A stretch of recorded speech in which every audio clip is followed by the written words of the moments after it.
NLDS approaches. What happened here in Game 1 on Saturday night was anything but pleasant for the Dodgers and their fans. Arizona routed the Hall of Famer Clayton Kershaw with 6 first-inning runs.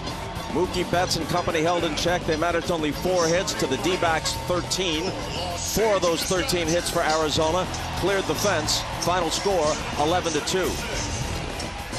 This is the NLDS on TBS, presented by Booking.com. Up in the booth, Ron Darling, Bob Costas. If the Dodgers are to get even heading to Phoenix for games 3 and 4, they will likely need a fine performance tonight from the rookie right-hander Bobby Miller. You know, Bob, we were lucky. We broadcasted his first start in Atlanta. 5 sharp shutout innings by Bobby Miller. He's thrown 791 pitches, 98 miles an hour or faster. Very simply, the hardest thrower in the game. Daunting matchup perhaps for him tonight. Zach Gallen's 17-game winner. He'll get some Cy Young support. He started the All-Star game for the National League. He'll get the ball for the D-backs tonight. Well, Bob, his most recent start, though, was a sharp outing in Milwaukee. Despite 32 pitches in the first inning, he retired 14 of the last 18 Brewers. And offensively, when you look at the Diamondbacks, they've had a lot of heroes, but Corbin Carroll has been their best. And during the season, they did not score a lot of runs by the home run, but they have found their slug in the postseason. So that sets the scene, at least in part, for Game 2. Lauren Shahade will join us when we come back. Starting lineups and the first pitch for Game 2 coming up from L.A.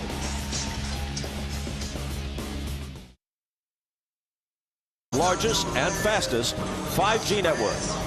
Down on the field, we're happy to be joined by Lauren Shahade. Lauren. Hi, Bob. The Dodgers giving the ball to Bobby Miller and feeling pretty darn good about it. I saw him yesterday. I said, "You nervous?" He shook his head no. I said, "Why?" Because you throw 100 miles per hour, they can either hit it or they can't, and he smiled. That's the truth. Velocity is king in the postseason. Batters hitting almost 100 points lower against 95 plus. I asked Dave Roberts what he told his team after the loss. He said, "I told them the story of the buffalo and the cow. If there's a storm, the buffalo moves headfirst into it. The cow runs away from it and ends up being in the storm longer. I told them, be the buffalo." Freddie just laughed. He said, "We just have to hit and we have to throw strikes." They're in a good place, Bob.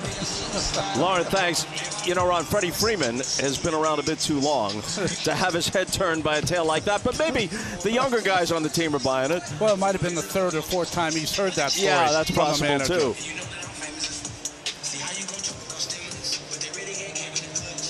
The Arizona batting order, and boy, have they ever done damage in their 2 games in Milwaukee in the sweep of the wild card series, and then putting 11 on the board at Dodger Stadium here for Game 1 on Saturday night. I mean, 22 runs in 3 games by this Diamondbacks batting order. They've done it with slug, with the home runs, stolen bases, base hits.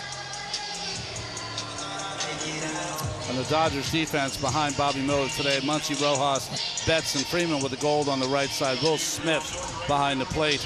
And in the outfield, because Betts plays second base, you're able to have Hayward, Outman, and Peralta, 3 left-handed hitters against Gallen. The D-backs have no left-handed starters, so we're going to see those 3 left-handed hitting outfielders at least at the start of every game of this series. Corbin Carroll to start it for the D-backs.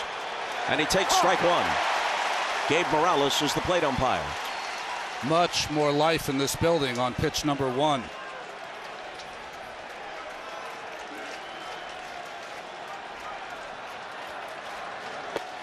That one's inside.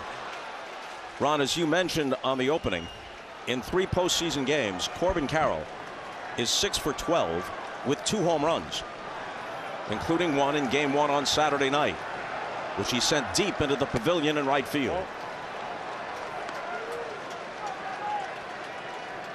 I said it last night, 2 nights ago, I'll say it again. There's Clayton Kershaw. Maybe the strongest man pound for pound in the game is Corbin Carroll. Well, he's 5'10", listed at 165. He's the certain National League Rookie of the Year. Started in right field in the All-Star game in his hometown of Seattle. That floats outside, and Miller is behind, 3 balls and a strike.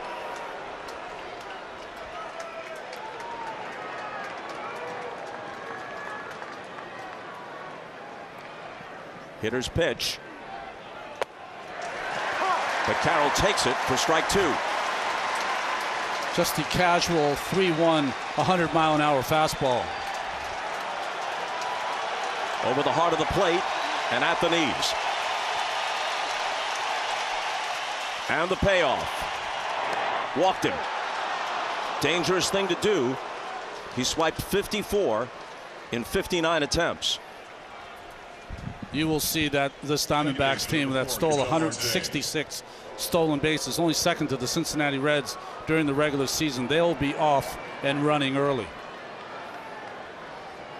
Ketel Marte, switch hitter, was the leadoff man against the left-hander Kershaw in game one and began the sixth-run outburst in the first inning with a double to left center off James Outman's glove.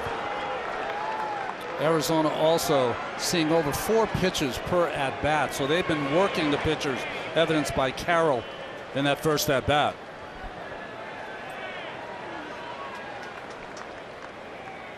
Miller's 1-0 pitch. Check swing. Did he go?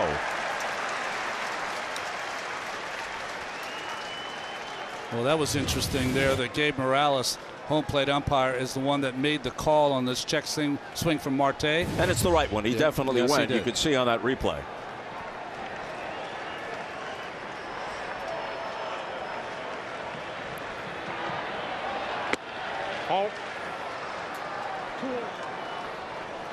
Bobby Miller, through his first 4 starts this year, up from the minors almost as an emergency because of injuries to the Dodgers starting rotation. In his first 4 starts, he was 3-0, ERA 0.78. Came back to earth a bit after that, still finished at 11-4, ERA 3.76. Marte punches a bunt, and that is going to be an infield single. The Diamondbacks led the major leagues in sacrifice bunts, and they will also, as you just saw, frequently bunt for a hit. It would work out either way. If he was thrown out, it's still a successful sacrifice. Well, in the hitters count, though, they backed up, did Max Muncy, and give him that bunt, and Marte took advantage of it. Not quite as thunderous as what they did against Kershaw in the first on Saturday night, but already they've got something going here against Miller. And now Tommy Pham, 4 for 5 in game one, 3 singles and a homer.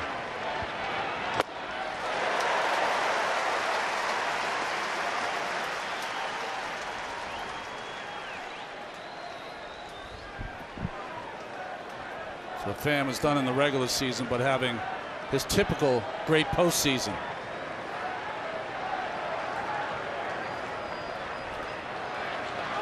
He looks to bunt and fouls it straight back.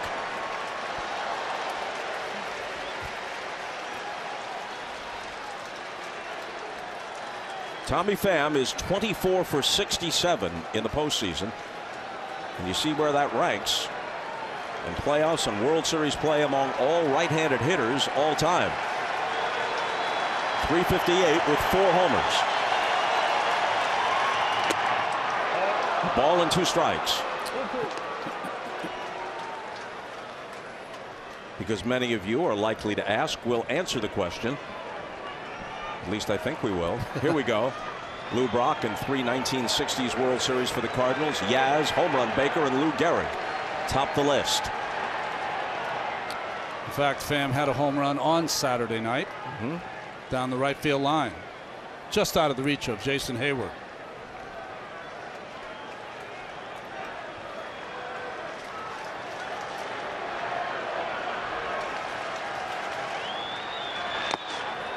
Smith blocks that one. 2-2. By the way, again, another question will be asked. Home Run Baker hit 2 home runs in the 1911 World Series for the Philadelphia A's during the dead ball era. Got the nickname Home Run. Led the American League 4 straight years in home runs, but never hit more than 12. It was the dead ball era. Babe Ruth was waiting in the wings. The 2-2 pitch. Little looper into left field, and it will drop in front of Peralta, and the bases will be loaded. With nobody out, even the speedy Carroll held at third base. Well, good base running by Carroll. He had to hold up because he wasn't sure, but first the 4-seamer down the middle of the plate kind of jammed Pham enough that this line drive to left field ran out of steam and dropped in front of left fielder Peralta. So Carroll had to freeze on it, and by that time was not going to score. A walk, a bunt single, a little looping liner. It's not like they're hitting Miller, but there has to be a sinking feeling in that Dodger dugout. Said before the game tonight, you and I were talking, no one needed a 0 in the first inning more than the Dodgers, considering what happened on Saturday night. Christian Walker, 258 for the year with 33 home runs and 103 knocked in. Had an RBI double in game 1.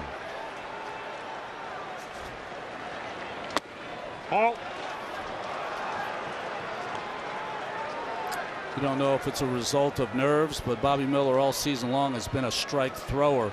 19 of his 22 starts, he had 2 walks or less. So far, a lot of pitches getting behind the hitters. Another instance of that, 2-0. Gabriel Moreno, big 3-run homer in game 1. Homer in the earlier series against Milwaukee, waits on deck.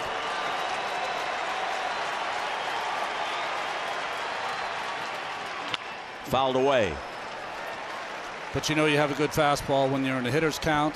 He knows the fastball's coming. You know you have to throw one. Walker was still late.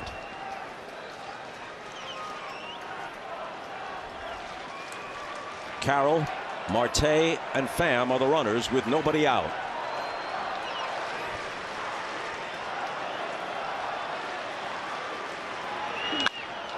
A drive to center. Outman turns, going way back with a leap, and he makes the catch against the wall.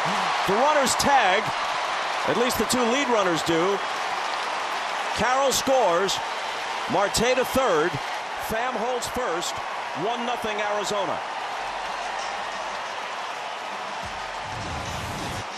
Well, a lot of fans questioning the first play of the game last night, that Outman could not come up with a ball off the bat that was 116 miles an hour. But what a play he made on this line drive off the bat of Walker. This ball had a little cut on it and moved to his left, so he had to make that adjustment. And the former football player makes the play.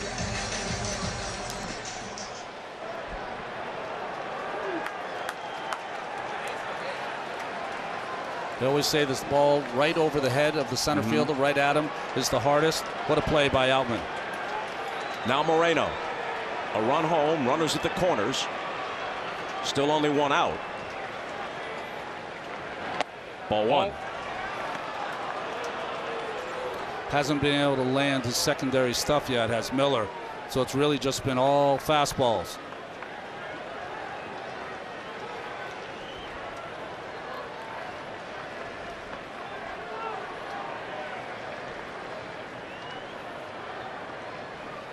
Pham takes off.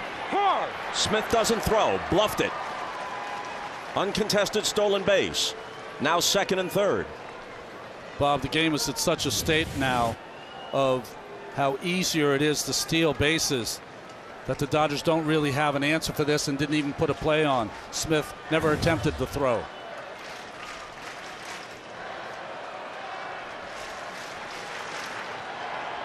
The 1-1 pitch. Got the corner.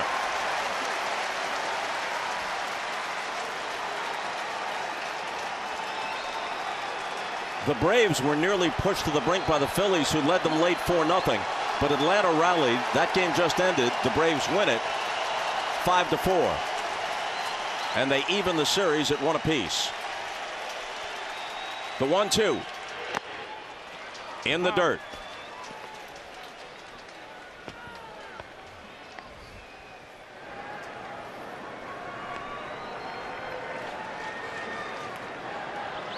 And now we're joined by those of you who watched that game between the Braves and the Phillies.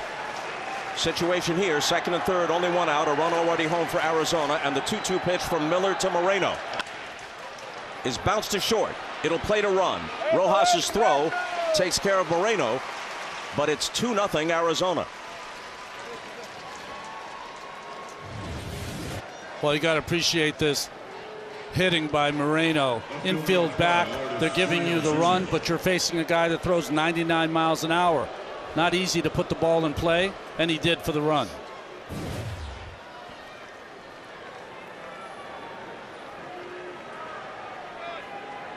Now Lourdes Gurriel Jr. hit .261 for the year with 24 home runs.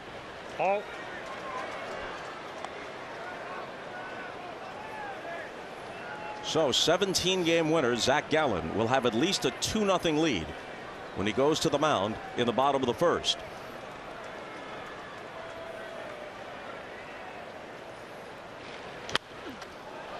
You know, Bob, it's a trade that hasn't been talked about too much, but Dalton Varsho going to Toronto and getting two of their starters, Gurriel and Moreno. Big key for the Diamondbacks in the offseason. Very important deal by their GM Mike Hazen, who also acquired their closer Paul Sewald from the Mariners at the deadline.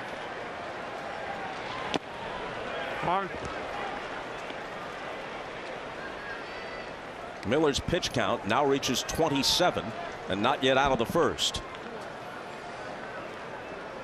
Dave Roberts hides it well, but the anxiety level has to be rising.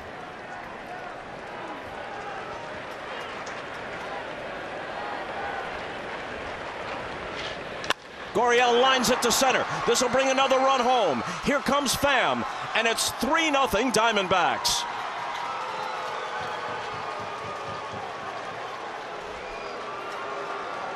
Well, Bob, those are always the backbreakers. You seemingly think you're out of the inning.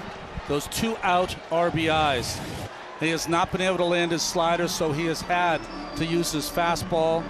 And his fastball, even though it's 100 miles an hour, it is put into play. .252 batting average against that 100-mile, 99-mile-an-hour fastball. So the pitching coach, Mark Pryor, goes to the mound. Remember how good he was back in the 1990s with the Cubs, pairing with Kerry Wood, and they thought they'd have a terrific 1-2 punch for a generation, and then both of them fell victim to injuries. 9 runs now scored by the Diamondbacks in the first inning of these first 2 games. Alec Thomas homered against the Brewers, homered in game 1 here against the Dodgers.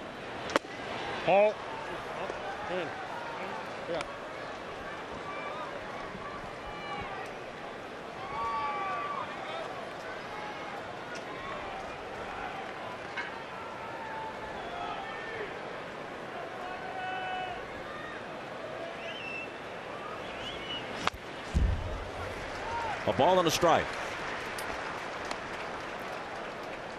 The Diamondbacks have been outstanding in the postseason so far. It makes sense with 22 runs scored before this game, now 25.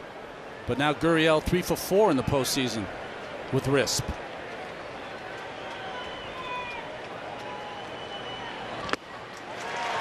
One and two. Risp, for the uninitiated, batting average with runners in scoring position. That's right.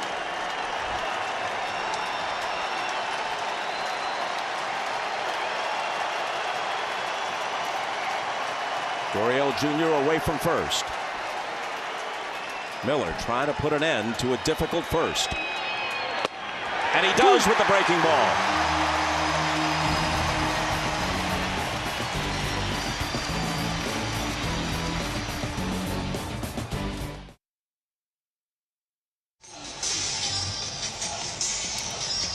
Beautiful sunset over Los Angeles. Not such a beautiful series thus far, through a game plus half an inning for the Dodgers. There's the batting order that produced a plus 207 run differential for the season. Already, Zach Gallen has been staked to a 3-0 lead. Well, most of the major numbers that you look at for a starting pitcher, Zach Gallen's in the top 5. Mookie Betts, whether he wins it or not, has put together an MVP caliber season. 307, 39 homers. Drove in more than 100, scored more than 100. Lifts this one in the air to right. And now, over his last 31 postseason at-bats, dating to the 2021 LCS, Mookie is just 3 for 31. Let's go to Lauren. Bob, I asked Zach's approach to each start. He told me I pretend I'm a closer. I come in for 3 outs, and then I do it again and again. So I never save a pitch for the second inning to throw hitters off. Pitching coach Brent Strom told me I've seen guys with better fastballs, better curveballs, changeups, cutters, sliders. I've never had anyone with this mix. He's like a decathlete. He can do it all. High praise. I think he treats his starts like a chess master as opposed to an athletic endeavor. He'll beat you with his smarts. All in. Inside to Freeman.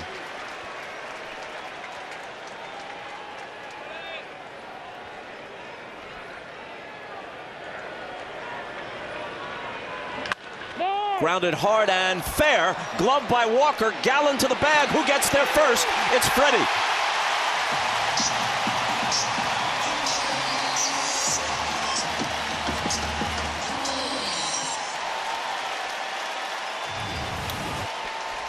Well, this ball, we saw Walker made some fine plays last night. Another fine play here. He's not going to get there in time, so he's got to shovel it to Gallen, who was caught watching the play and was a little late getting in there. Nice slide there by Freddie Freeman. Ball right down the line.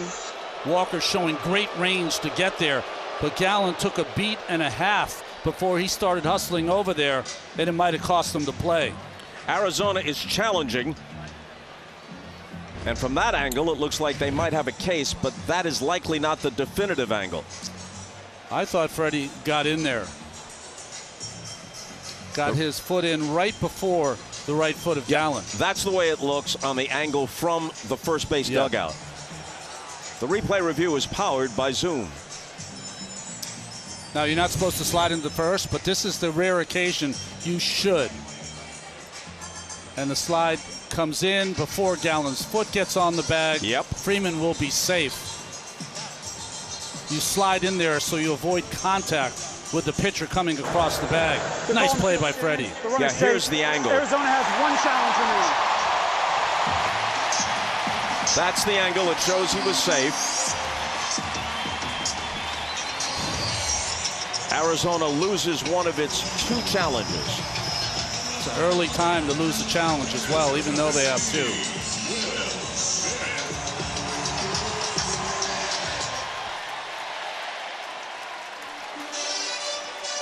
Can't charge an error on a play like that, but it was a mental error by Gallen, who didn't get off the mound quickly enough. When Walker turned after making a nice play, he was kind of surprised to see that Gallen wasn't there in time.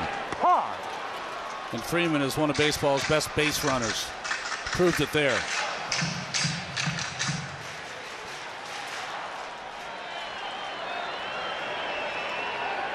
A 1 pitch to the catcher Smith, cut on and missed. Will had 2 of the Dodgers' 4 hits on Saturday night, including a triple that drove home their only 2 runs, but it came late in the 8th inning when they were already down 11-0. Also had a long drive to right field that seemed to die on the warning track.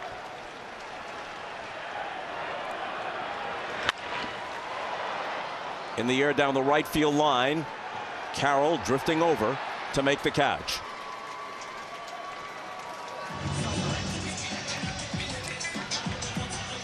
Anything to your left, if you're a pitcher, you've got to bust over there. And he just caught watching the play. He thought that was going to be a base hit down the line and didn't have enough speed to beat Freddie to the bag. Watch, just observing the play. And when you start that late, it's going to be very difficult to beat a base runner. Max Muncy to the plate. Hit just .212, but with 36 homers and 105 RBIs.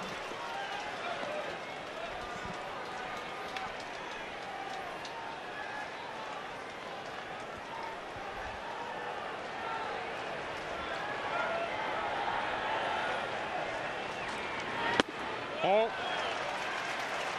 1-1. So just the opposite of Bobby Miller. You don't see the kind of velocity out of the hand of Gallen, but his fastball plays up. He'll pitch up in the strike zone, and he crossfires. It seems to fool the hitters at times.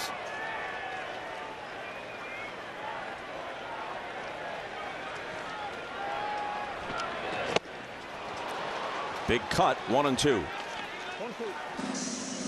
Gallen kind of announced his presence in his 4th year in the majors last year. when he went 12-4, ERA 2.5, finished 5th in the Cy Young voting. Followed that up by going 17-9 this year. His 1-2 to Muncy. Ball.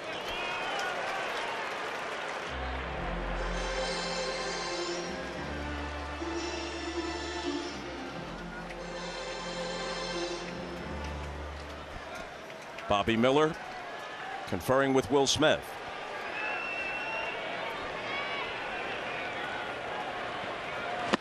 Full count.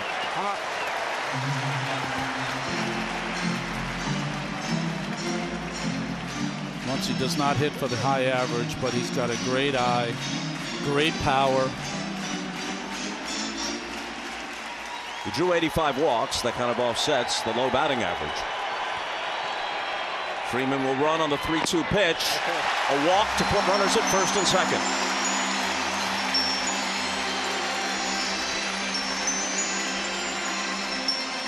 You know, Bob, after getting down 6 runs in the first inning of last night's Saturday night's game, and here again getting down 3 runs in the first, it's almost natural for a hitter to want to swing the bat, get his team back in the game right away. Muncy, nice at bat there, keep the line moving, pass it on to J.D. Martinez,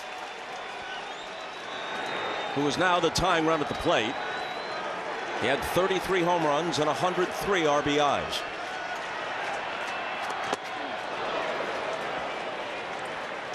We mentioned it before, Gallen was very good in his first start in the postseason against the Brewers, but he did have a 32-pitch first inning. Then he settled down and retired 14 of the last 18 he faced to get the victory. And he gets ahead of Martinez 0-2. JD is the DH tonight, as he is almost every night. Played only 3 games in the outfield all year.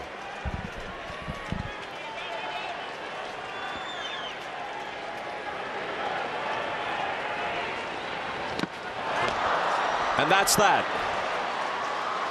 The Dodgers leave 2, and after 1, Arizona leads by 3.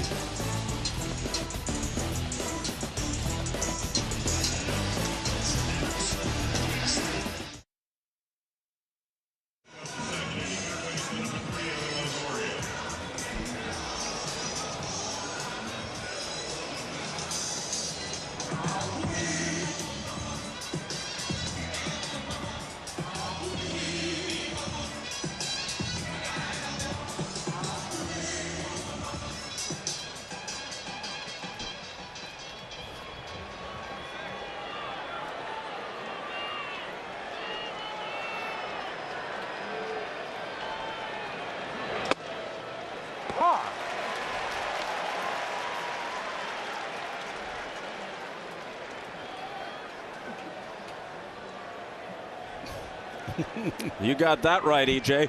Here's Evan Longoria as the D-backs come up with their 3-0 lead in the second.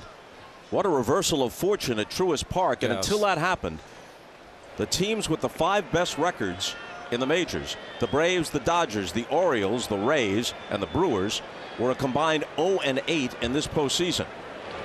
Line drive, foul, and on the brink of it becoming 0-9, the Braves come back from an 0-4 deficit and pull that one out. Meanwhile, here are the Dodgers, who lost game 1 11-2, down 3-0 in the second. Well, the Braves did it the way they usually do it. Two-run home runs from d'Arnaud and Riley. And here, think about it, during the regular season, the Dodgers outscored their opponents 116-87 in the first inning. That's a plus 29, 4th best in baseball. They've been outscored 9-0 here in the first 2 games.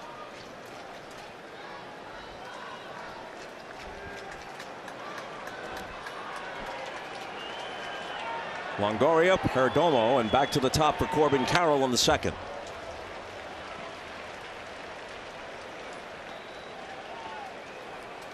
One more thought on the Braves.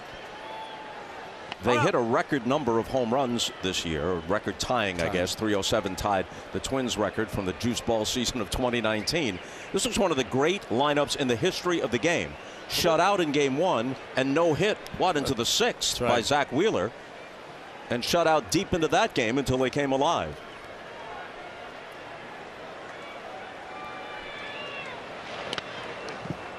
Miller's all over the place. Yes, he is. He has not been able to find the plate with his changeup. He threw 4 sliders in that first inning. 3 were balls.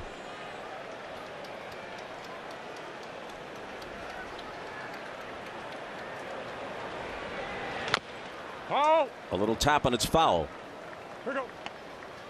And kind of an uneven season for the 38-year-old Longoria. His double knocked out Kershaw last night, but that was only his 3rd extra base hit since July. But boy, his glove played in Game 1 against Milwaukee in their win. RBI double and a sacrifice fly in Game 1. And now a full count. The next pitch Miller throws will be his 40th. Now, because Game 1 was a rout, neither team had to use its high leverage relievers, and you've got another off day coming between the second game and the third. Line drive to left for a base hit. Good at bat for Longoria. And he's on to lead off the second. So if Roberts has to go to his bullpen early, it's not what he wants, but it's not as disastrous as it might otherwise be because his bullpen is rested. The days off are as much a story as the 5-game series. Yeah, if it goes 5, you got 3 off days, which is abnormal. Geraldo Perdomo. Mighty bunt. Oh, no. He led the majors with 14 sacrifices. And as a team, the D-backs had more sacrifice bunts than any other team. And you think about it, pitchers don't bat anymore. So this figure has to be put in context. That's 36 sacrifice bunts this year by position players.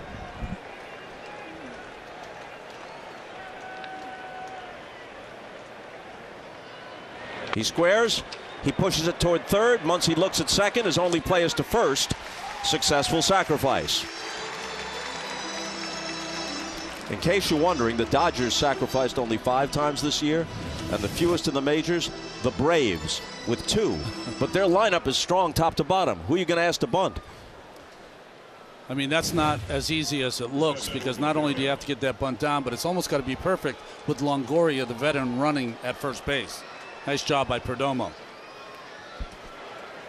So now Corbin Carroll, who walked to start the game and scored the first of 3 runs plated by the D-backs in the first. Curveball for a strike.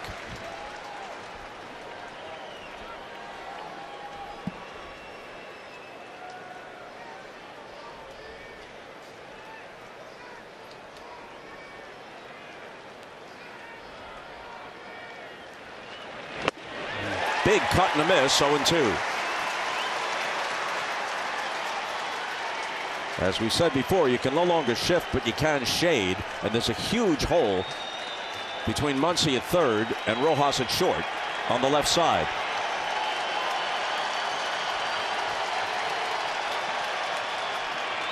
Did he check? He did.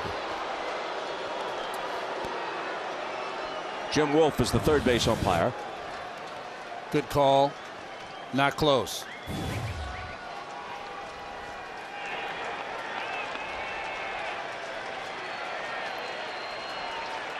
The check on Longoria and the 1-2 pitch.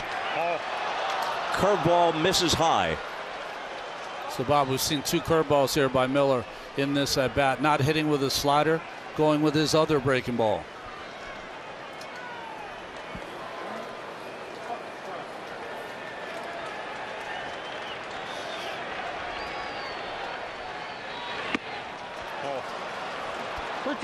Down and in, and we have a full count again.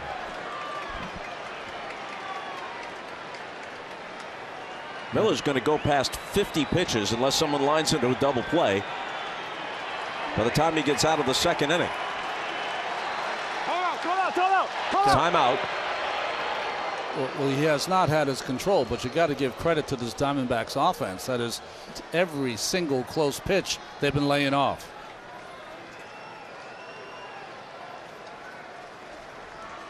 Somebody's going to get up in the Dodger pen. Pitching coach Mark Pryor on the phone.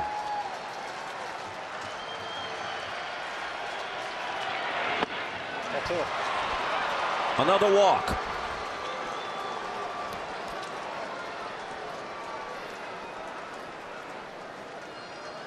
Number 4, Ketel So Marte. Carroll has walked twice, and it brings up Ketel Marte. Miller's expression is placid, and everybody who's around the Dodgers will tell you he was unlikely to be fazed by this. You say placid. It looks more like deer in the headlights a little bit right now after letting Carroll slip away after having him 0-2. Marte had a bunt single his first time. On. So you think it's a vacant look? Vacant, yes. Yeah, let's settle on that. There you go. In between placid and deer in the headlights. That's a better call. Pryor out for the second time now, a visit in each of the innings. And Brusdar Graterol,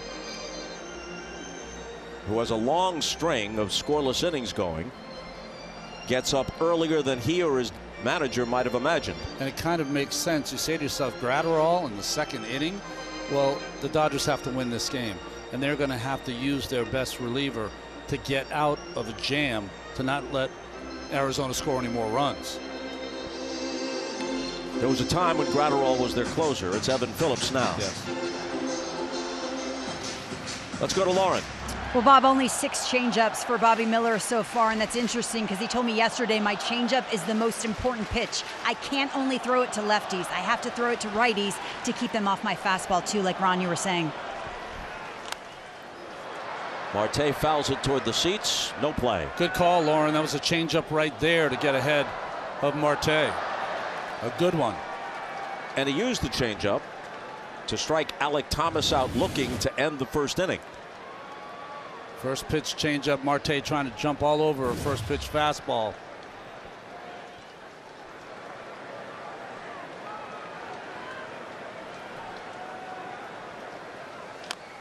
Marte chops one foul. Most changeups you see these days, and they're not the slow floaters of back in the day. Guys can throw 90-mile-an-hour changeups. Most of them have a downward action. Miller throws the change often up in the zone. It fooled me on the pitch to Thomas. Yes. Whenever I think of the high changeup, I think of Lucas Giolito. What mattered was that it fooled Thomas. Who cares if it fooled me? The 1-2 pitch. Off his fists, a little pop and foul ground. Smith and Freeman. Will Smith the catcher. Nice play.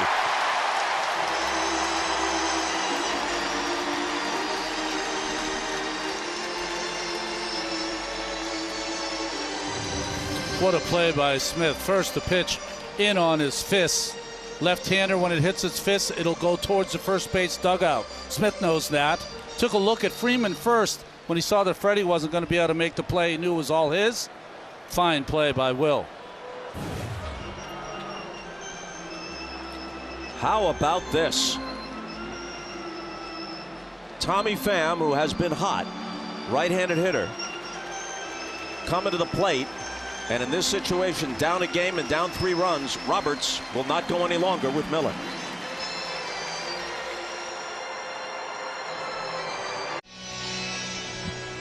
And we'd like to remind you the Hank Aaron Award is presented annually to the best overall offensive performer in each league. You can cast your vote for the top performer in each league today by scanning the QR code or enter at MLB.com/Aaron. Brusdar Graterol has fired 25 consecutive scoreless innings dating back to July 25th. He's in here to face Pham. Pham is 2 for 6 off Graterol a lifetime. And Pham coming off a 4-hit game last night, only the 3rd in postseason history for the Diamondbacks. Reggie Sanders in Game 6 in the World Series against the Yankees, and Jake Lamb in the wild card game against Colorado in 2017.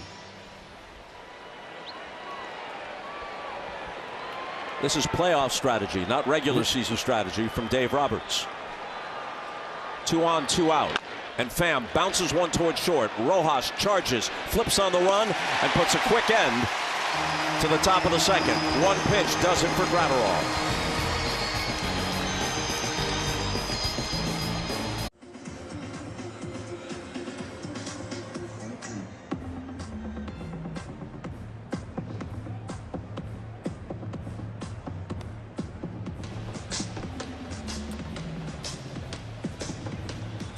Well, even if you're not going to the Hall of Fame like Dave Winfield, you can wear what the players are wearing on field during the postseason. Check out the largest selection of authentic jerseys, caps, t-shirts, and more, and root your favorite team on at MLBshop.com.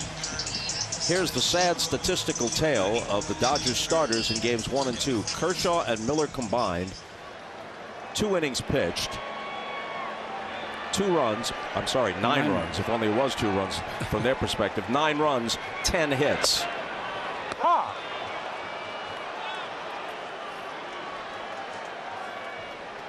Well, Bobby Miller, in theory, would be the Game 5 starter back here on Saturday night if there is a Game 5. A lot of times you come out of the bullpen and start like this, Bob, and you just feel like you can throw the ball through a brick wall. And he could. He was throwing the ball 100 miles an hour, but never was able to land his secondary pitches, which were vital for him. Jason Hayward had a tough Game 1, as did most of the Dodgers. He went 0 for 4 with 3 strikeouts. .269 for the season with 15 homers. And he strikes out here. Second K put in the book by Zach Gallen. Well, he's got all the pitches. This one's a changeup that will run away from the left-handed hitter. It's one of his best weapons against lefties. You know, Bob, we were talking about Merrill Kelly, no wins against the Dodgers until he won last night. Gallen has never won here as well at Dodger Stadium. He's 1 and 4 for his career against the Dodgers. Lost to them twice this year, both times in this ballpark. 11 earned runs in 10 innings of work. But Kelly turned those statistics around in Game 1. I mean, they were absolutely atrocious. There he is, the Game 1 winner. He was 0 for 11 in his career against the Dodgers, and even worse at Dodger Stadium in terms of ERA over 7 and 0 and 5. But he pitched 6 shutout innings. Lazy fly ball to center field. Alec Thomas puts it away. Well, the early runs, 6 runs in the first inning, had to mitigate some of his nerves coming into that start. As the career versus the Dodgers for Zach Gallen in 11 starts. Good ERA. Many times he suffered from lack of run support. Here's the rookie center fielder, James Outman. Taking a strike. Back to Merrill Kelly. If there is a Game 4 at Chase Field, he would get the ball once again for the Diamondbacks. And Clayton Kershaw, Dave Roberts assured us, will be the starter in Game 4 for the Dodgers if they get that far. Let's see if this stays in for Moreno. Not quite.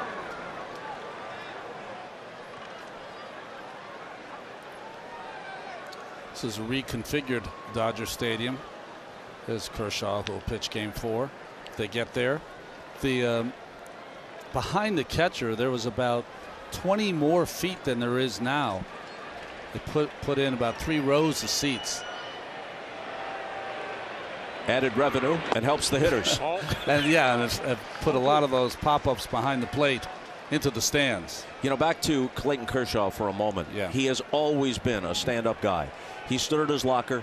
He answered every question. He made no excuses. Swing and a miss. And Gallen makes quick work of the Dodgers in the bottom of the second. More on Kershaw when we come back after 2 3-zip D-backs. The 2023 National League Division Series is presented by Booking.com. Play Ball is baseball's global youth initiative to highlight the fun and accessible ways to play our great game. To learn more, including how to find a league near you, go to playball.org and follow at Playball on Twitter, Facebook, and Instagram. Gratterall back to the mound for the top of the third. We mentioned that he's working on 25 straight scoreless innings going back to late July. Those 25 innings were in 24 games, so basically an inning at a time.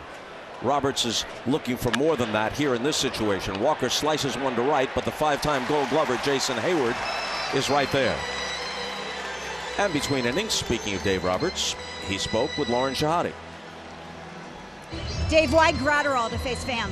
You know, I just felt right there. Gratterall can go 1+. We've used him in leverage and spots like that, and I just felt he's a guy that can put Tommy Pham on the ground, Pham doesn't punch much, and I just felt right there he had a good at bat versus Bobby right there, and then Walker's at bat versus him in that first inning. So I just felt, now is as good a time to use our pen, and I just didn't think we can afford to go down 4-0 right there. Dave, you told me you haven't used 4 of your top pitchers yet. What's the plan the rest of the way? Yeah, we're going to have to kind of put piecemeal together, and I didn't want to go up down to some guys, but guys like Brazier, Grove, and Phillips are going to have to do 1+ tonight, and I still think that we're in a good spot to prevent runs the rest of the way. Thanks, Dave. All right. So Gratterall needed just 1 pitch to retire Tommy Pham in the second and end that threat, and he set down the first 2 here in the third. If he can have limited pitches here against Gurriel, might get him an extra inning. But I like this move by Dave Roberts. Couldn't afford to go any deeper than they have. During the regular season, Bobby Miller probably is left out there to try to figure it out. Of course. Because there's a development part of this game. Sure. And then if you do take him out, you might use one of your other relievers to try to give you length. But you can't do that here. You have to stop the Diamondbacks here and hope you can score some runs.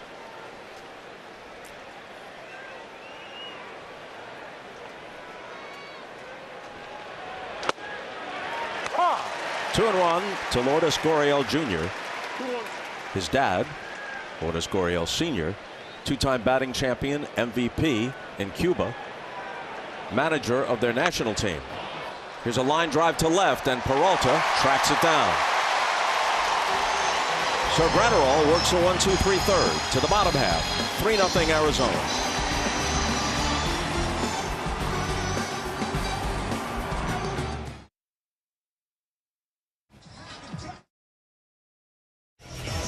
The National Leaguers are off tomorrow for travel. The American Leaguers will fill the void on Fox. Astros Twins at 4 Eastern, followed by Orioles Rangers at 8 Eastern.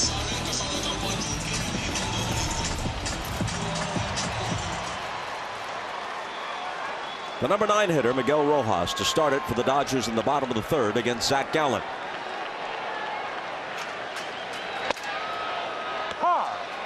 Zach Gallen is 28 years old, 6'2" and 190. Born in Somerdale, New Jersey. That's where he grew up. That's southern New Jersey, near Philadelphia. Inexplicably, not a Phillies fan. Grew up as a Cardinal fan.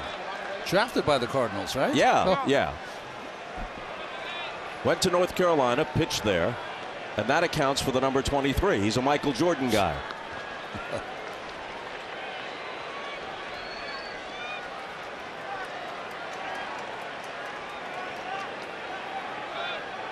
Rojas, who hit just .236, down on the count, 0-2. Did he check? He did. That's Todd Titchener, who's the crew chief, the ump at first tonight. Yeah, he held that back. Everything went on the swing except the bat for Rojas.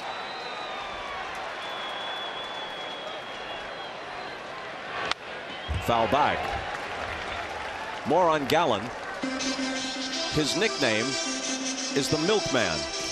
You figure it out. I got it. Yeah. I figured you would.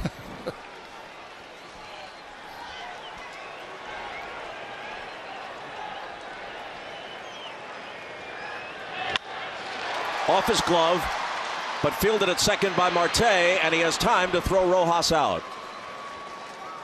1-4-3. That ball was hit off the end of the bat, so it fooled Gallen, almost like a changeup. So even though he got a glove on the ball, easy play from Marte up the middle.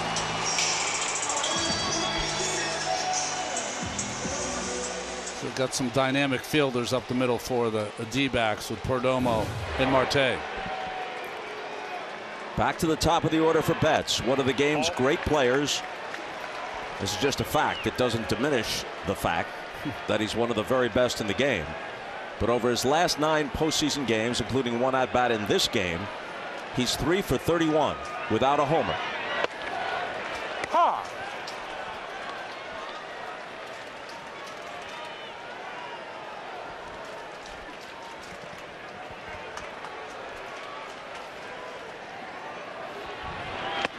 Ball in.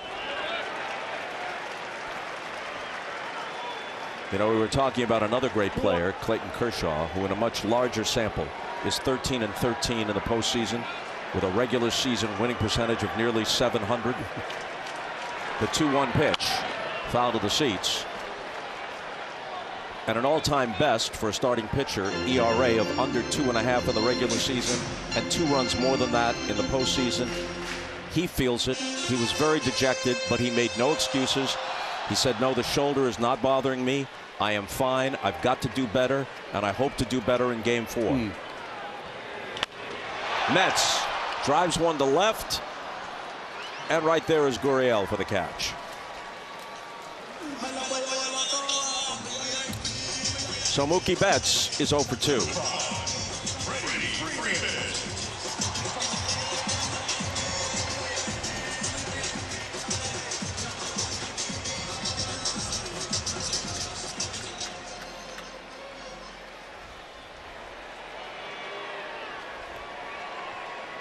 Freddie Freeman had a hustling infield hit his first time up. Talk about what a good base runner he is. There are a lot of guys much faster, but he is a very good base runner. Secondary leads, alertness, awareness. Bob, part of the 59 doubles he had this year were ground balls that just eluded the second baseman that he hustled out of the box and turned into 2. Never takes anything for granted on the bases. He was caught in his first steal attempt this year. Since then, he's swiped 23 in a row. 23 for 24 for the season.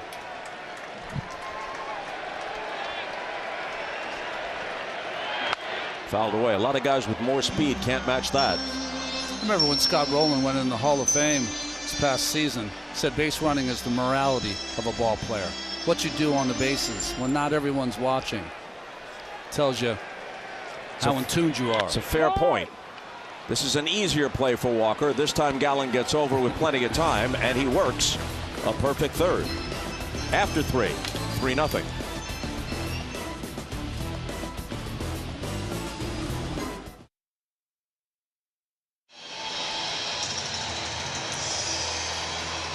Customize your feed, get personalized stats and highlights, and enjoy free live streams with the MLB app. Your home for postseason baseball. You can download the MLB app today. Well, Brusdar Graterol has needed only 9 pitches to record 4 outs, so he's back out there, having thrown an inning and a third already. He went 2 innings twice this year, his longest outings of 2023. One of them was as an opener. So he started a game, used as an opener, pitched 2 innings.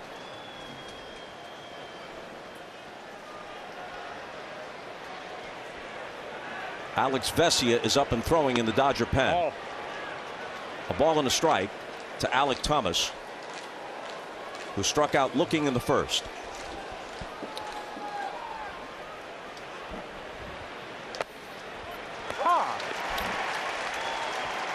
Thomas hit only .230 for the year with 9 home runs, plays a very good center field. But he's been a power source so far. Homered against Milwaukee in the wild card series and in Game 1 of this one. And the Game 1 homer late in the game was already out of hand. He fouled off 11 pitches in the at-bat before driving one into the pavilion. 14 pitch at bat, right? Yeah. I mean, 3 of their young players in only 3 postseason games have 2 home runs. Thomas, Moreno, and of course Corbin Carroll. Graterol has it. At first he might not have realized it. He throws Thomas out.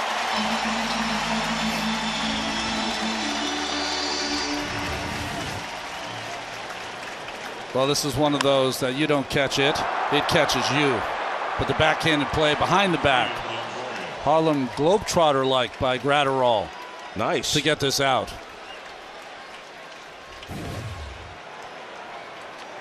Graterol has retired 5 straight. The Dodgers have thrown 2 pitchers, both throwing 100 miles an hour. And they've only struck out once now, and this is their 17th hitter faced.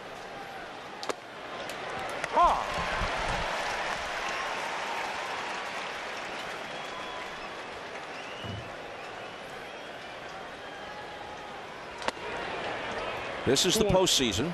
Dodgers won 100. Diamondbacks are hot now.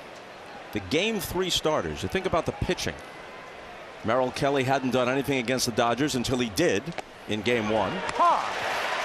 The likely Game 3 matchup is Lance Lynn, respected veteran who's had some good seasons. This year he allowed 44 home runs between the White Sox and Dodgers in 183 innings. And who is scheduled to go against Lynn? The rookie Brandon Pfaadt, who was 3-9 with an ERA of nearly 6. And a called strike 3 as Longoria walks away.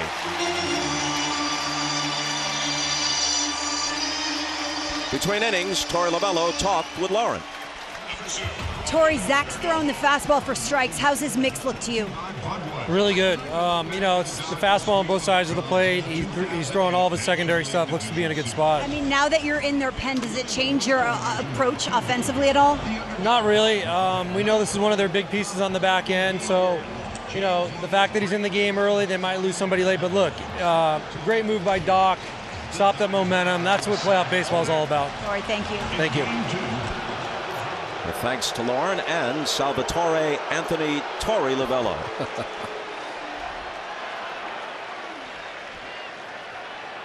Two and out to Perdomo.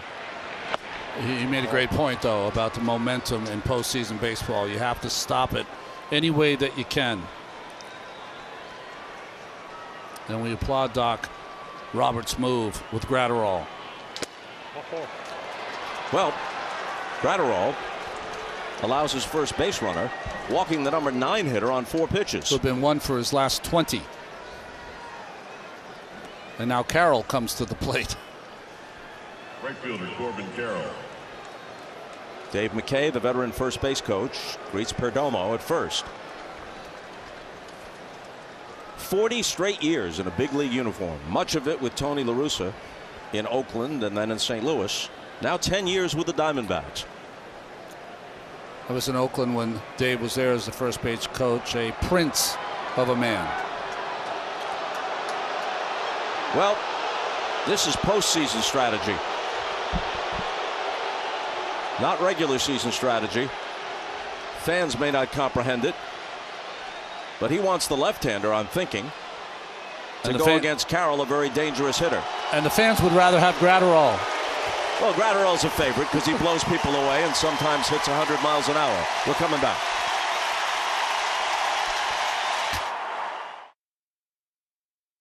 Progressive. Well, the Dodgers had a left-hander, Alex Vesia, throwing in the bullpen, and we might have assumed that that's who would come out to face the left-handed hitting Corbin Carroll. But instead, it's the veteran right-hander, Ryan Brazier, who's warming up now. Well, it was a nice job by Gratterall, and the numbers tell you that Carroll does not hit well or doesn't hit as well against left-handed pitching. But Brazier, since he's been in a Dodger uniform, really has been the glue that put the relievers on his back, and the relievers after he came were much better for the Dodgers. And there must be something in Brazier's mix which makes Roberts think that he can be effective against Carroll. Since Brazier came over the Dodgers, he's featuring that cutter more, and that's what he'll be using against Corbin Carroll.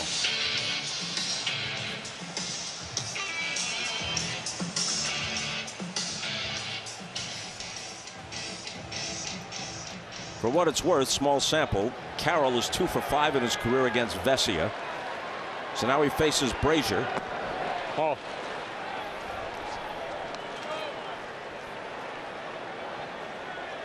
He's walked twice.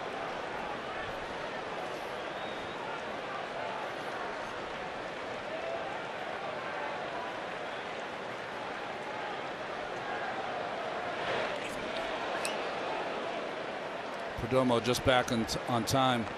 Carroll has been great in his first 2 at-bats, taking some real close pitches to get those 2 walks. Perdomo stole 16 in 20 attempts during the year. Down and in 2-0.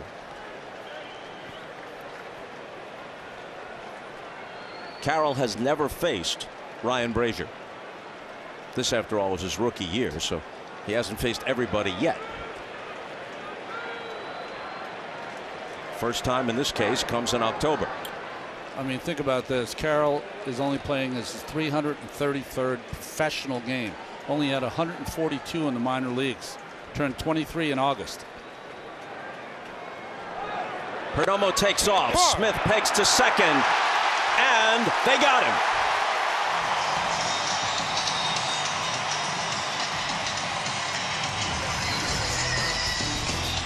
Smith to Rojas covering to erase Perdomo.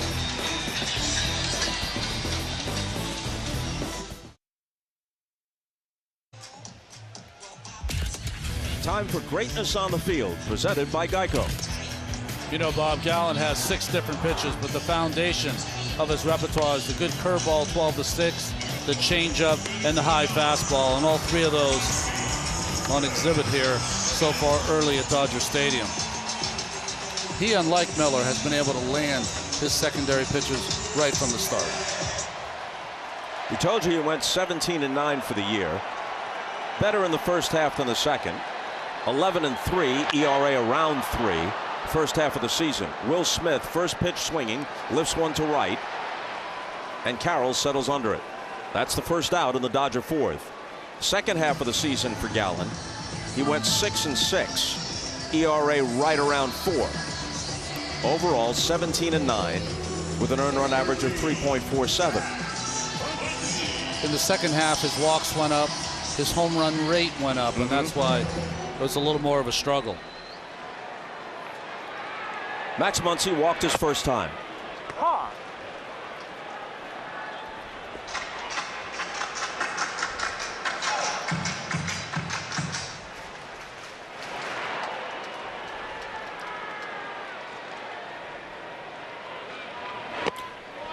Here's an interesting thing among many about Max Muncy. Guys who have a lot of power, hit for a low average, generally are just so-so or maybe even a liability in the field. He's anything but. Plays a very good first base, could play second base, has been playing third base. He's a very good fielder.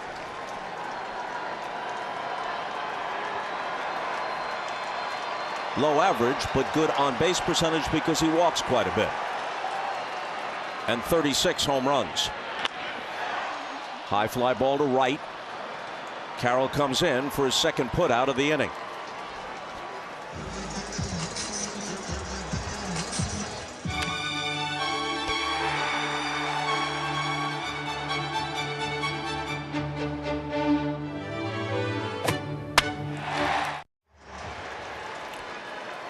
So with 2 out and nobody on, here's J.D. Martinez, who struck out in the first.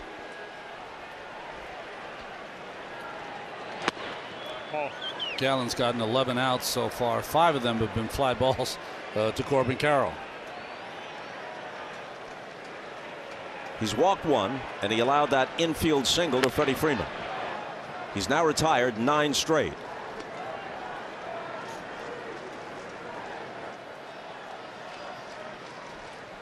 So he's largely mastered big league hitters, but nothing like when he was a kid.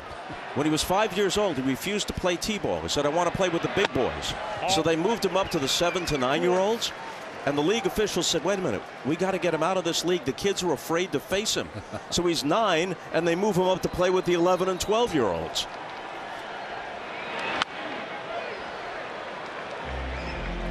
Well, the fear might be gone, but the results are the same.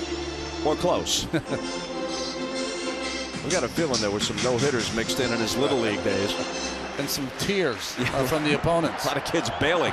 The 2-2 pitch. Full count.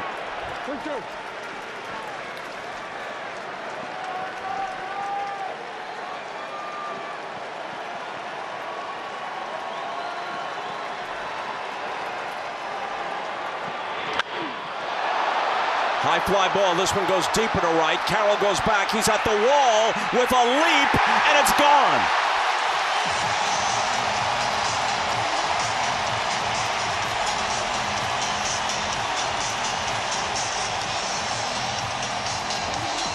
That ball seemed to have almost a second life.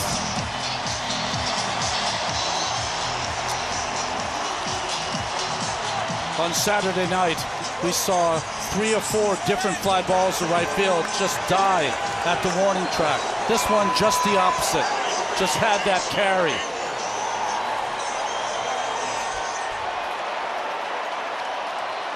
So Martinez homers on a full count, and Dodger Stadium comes alive. JD has always had tremendous power to right field and right center. And he gets that ball with that backspin and just wouldn't come out of the air. Now Jason Hayward sends a looping fly ball into center field, and Alec Thomas is there to take it. So they settle for one, and after 4, it's 3-1. Arizona. Carroll came close, but not quite. The 2023 MLB postseason on TBS is brought to you by Progressive Insurance. Round out your protection with life, phone, and pet health insurance. JD Martinez gets the Dodgers on the board with an opposite field home run just over the leap of Corbin Carroll, who's at the plate now. And with more on Carroll, here's Lauren. And Bobby earned the nickname The Machine, like Albert, of course, in the minors, because he's so routine and process-oriented. Torey Lovullo told me at the end of last year, he asked Corbin, what do you want to get better at? Corbin said, I'm glad you asked, and pulled out an entire notebook filled with his goals. Torey looked at the goals. Number 1 was a sentence: I never want Torey to pinch hit for me left on left. He worked on plate discipline. He was at the Diamondbacks complex for 2 months in October and November working. I asked Torey, so this year, have you ever pinch hit for him left on left? He said, nope. There you go. So there's a check mark next to that entry in his notebook. He hasn't put the ball in play tonight. Walked twice and just struck out against Brazier. Brazier with a fastball up in the strike zone. He throws by Carroll, but Carroll now has gotten on base 10 of his 17 plate appearances in the post.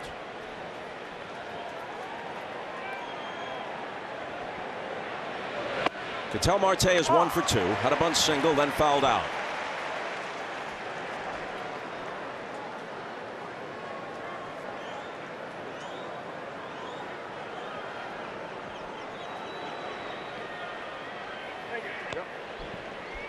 He takes the 1 timeout that you're allowed per at bat. And then chops 1 foul. 0-2. His double, the leadoff game 1, is the hardest hit ball of this postseason, 116 miles an hour. And Dave Roberts was talking about the people who were addressing Outman. How could he misplay that in center? Said you just aren't ready for that kind of velocity in center field on a line drive. Outman has played a strong center field for the Dodgers this year. He's already made a good catch in this game off Christian Walker.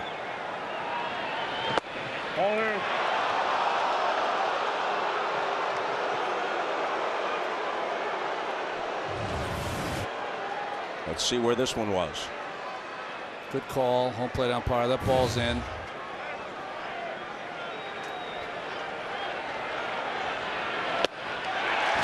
And that one punches him out.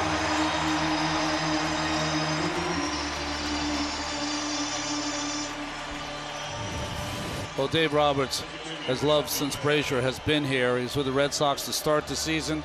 He's been swing and miss type of pitcher for the Dodgers out of that bullpen since he put on the uniform. Marte couldn't pull the trigger. Tommy Pham now with 2 out and nobody on. Singled and grounded out.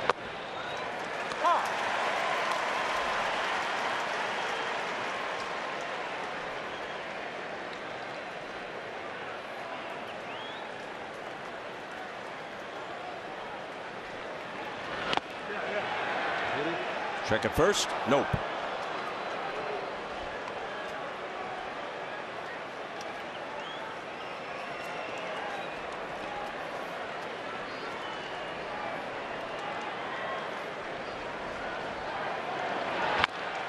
Little squibber up the first base line. Brazier is on it. A little dance, but to no avail. That'll do it in the Arizona 5th. After 4.5, it's 3-1.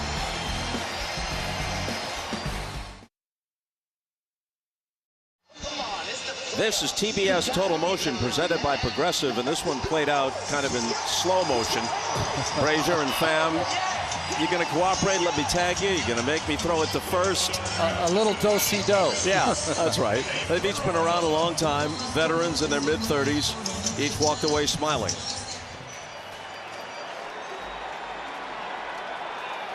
Zach Gallen leading 3-1. David Peralta sends one down the left field line and into the seats.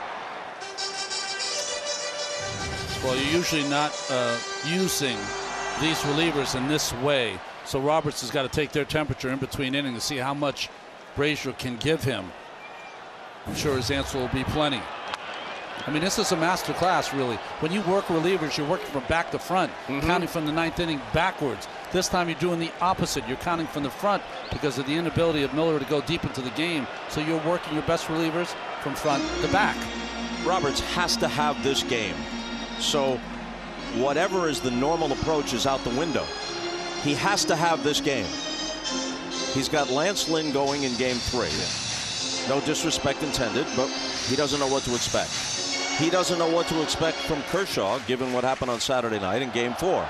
And Bobby Miller had a shaky outing, and if we get to game 5, he's the starter once again. He needs this game. Can't go to Arizona down 2-0. I mean, he can. They won't forfeit the series. If they're down 2-0, they'll go to Arizona, but he'd rather not. Game 3 will be the only game that the Dodgers don't face Kelly or Gallen as the starting pitcher. The 1-2. A looping liner is caught by Perdomo, who was perfectly positioned.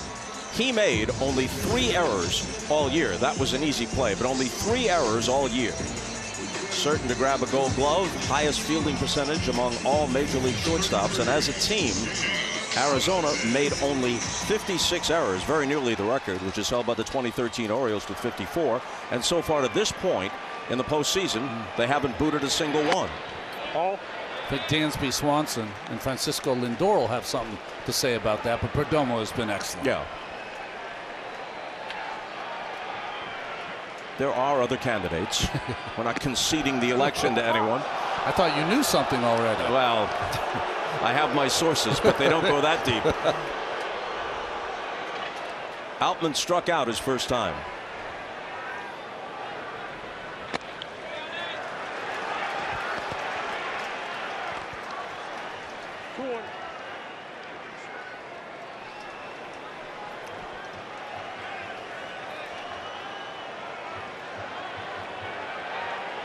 Gallen works off the third base side of the rubber. Misses up and in, 3-1.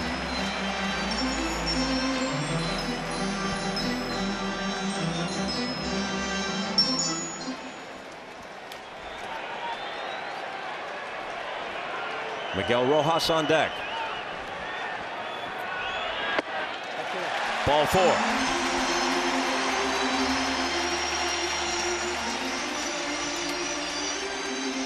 Close pitches, but Gabe Morales behind the plate has been excellent.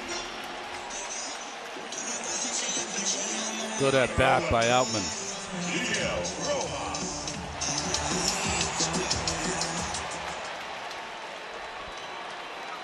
Clayton McCullough, the first base coach, down there with a word for Outman. A strike to Rojas, who walks away shaking his head. Well, as soon as I say that Morales has been excellent, I think he might have missed that first pitch on Rojas, of course. Moreno tried to frame it, yanking it back.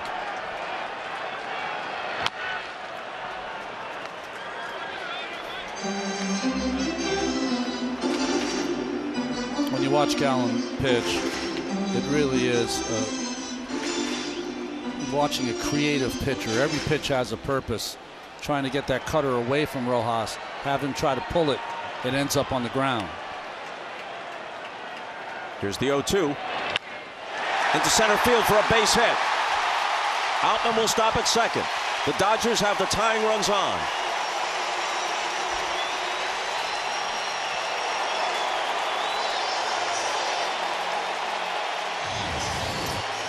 One of the few mistakes by Gallen. Twice trying to go away with the breaking ball. And boy, good hitting by Rojas. Picked that right off the dirt. And a line drive to center field.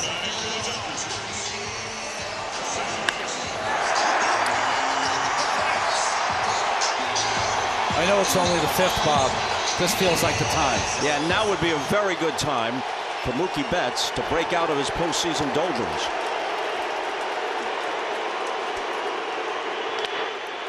A chopper. They'll get at least one here, and that's all they'll get.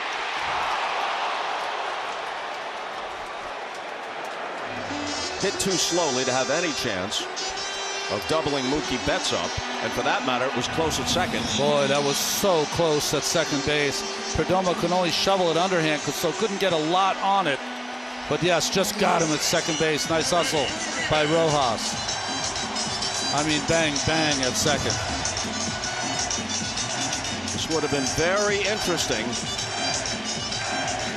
Another inch or two, and Rojas would have been safe, and the bases would have been loaded. As it is, it's first and third. And the chant of Freddie, Freddie. For their first baseman who hit .331.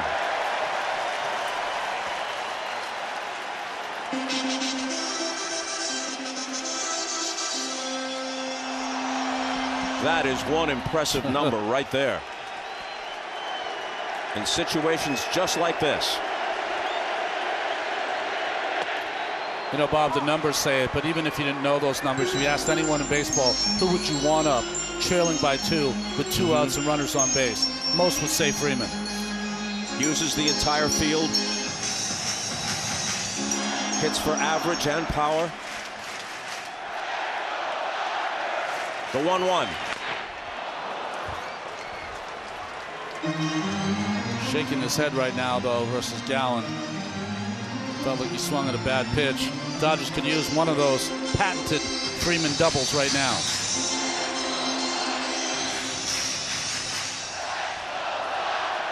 And with Mookie at first and 2 out, that could tie the game if he delivers a double here. Check down, no.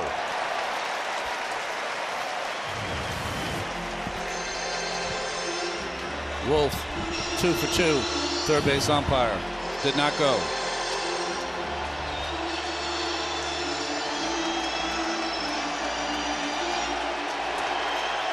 Outman at third and Betts at first.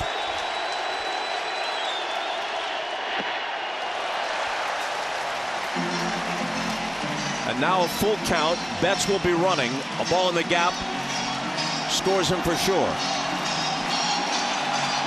Christian Walker, the first baseman, letting everyone know that he's going to play behind Betts to try to take up as much room defensively against a left-handed swinging Freeman. There goes Mookie, and the pitch is a called strike 3, and Freeman knew it. Clutch pitch and a clutch spot. Froze Freeman, and the Dodgers leave 2 and trail by 2.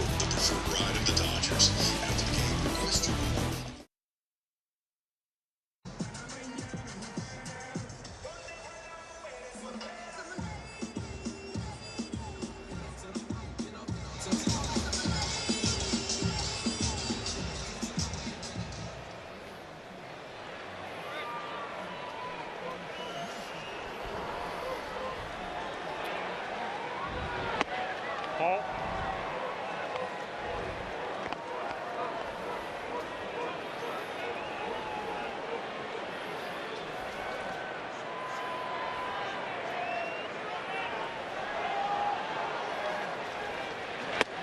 Ball.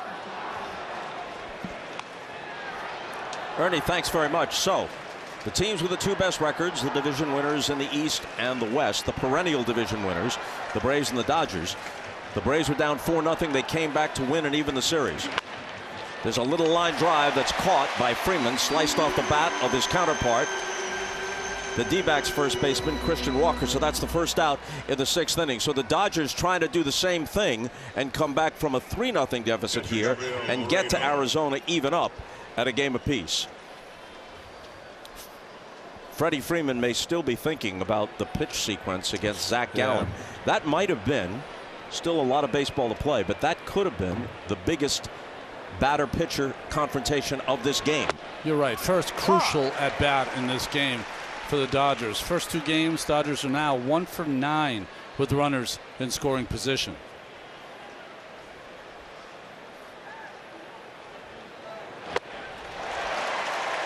0-2 to Gabriel Moreno.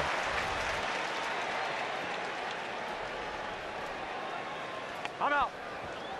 Ryan Brazier was on the 2018 Red Sox. The Dodger clubhouse is filled with guys who helped beat them in the 18 World Series.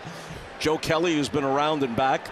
Joe Kelly was on the Red Sox at 18. Right. And, of course, the most important contributors, Mookie Betts, who was the American League MVP, and J.D. Martinez had a monster season of his own. All Red Sox in 18 when they beat the Dodgers in the World Series. Moreno strikes out on 3 pitches. And here's Lauren Shahadi.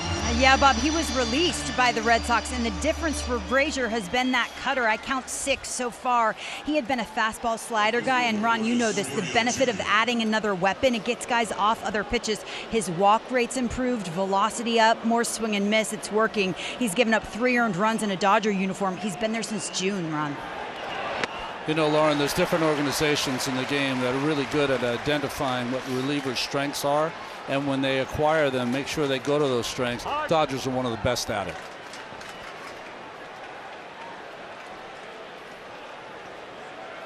Two out, nobody on. Dodger bullpen, Gratterall and Brazier. Excellent job to this point. Question is, can the Dodgers get some offense going? 0-2 to Gurriel. So you saw early in this game, the Diamondbacks hitters were able to lay off a lot of close pitches. They're not picking the ball up the same off Brazier. A lot of wild swings. That's a ball in the dirt. Told you about Gurriel Sr., manager of the Cuban national team, Olympic gold medal, 2-time batting titleist and MVP. Older brother Yuli, 7 years older than Lourdes Jr., many years with the Astros, won a couple of World Series, now a Marlin. He lifts one to deep left. Back goes Peralta, and he will watch it leave the yard.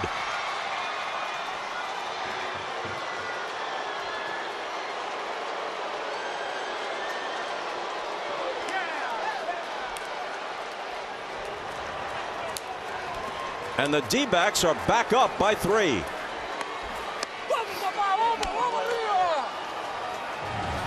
Gurriel having a big series again on the side of that ball. That looks more like a breaking ball, not the cutter that Lauren was talking about. He went down and got it.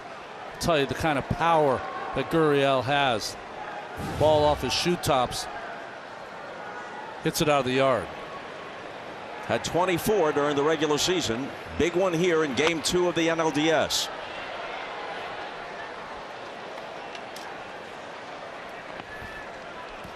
Really the only fat pitch that Brazier has thrown since he's come in, because you're asking him to go deeper than he usually does.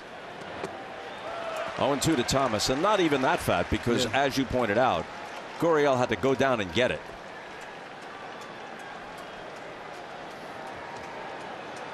So the Gurriel family, already baseball royalty on the baseball mad island of Cuba. This only enhances it. Thomas with a fly ball into left center field. And Peralta is there to take that one in front of Outman. But this one off the bat of Lourdes Gurriel Jr. makes it 4-1 Arizona as we go to the bottom of the 6th.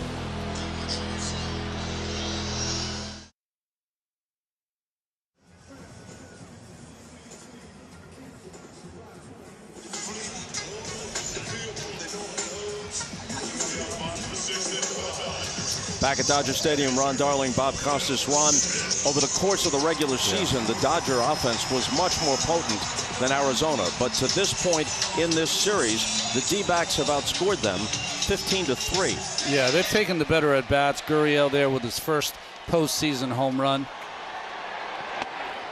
And even though they've outscored him, I think it's been the pitching for the Diamondbacks. They're starting pitching. Kelly getting the weight off his back after not having ever beaten the Dodgers in Gallon with a fine effort tonight. 6+ shutout innings in Game 1 for that guy, Merrill Kelly. Gallon has been touched for the opposite field home run by J.D. Martinez, but other than that, the Dodgers have nothing off him. Roll it to short. 1 out in the 6th as Smith is gone. You need a clutch hit. Derek Jeter. Hang in there, rookie. But you documented before that Gallen gave up 11 runs in 10 innings here against the Dodgers at Chavez Ravine, both losses. So he had to overcome that recent history. 0-2 in this ballpark this year, 1-4 for his career prior to tonight against the Dodgers.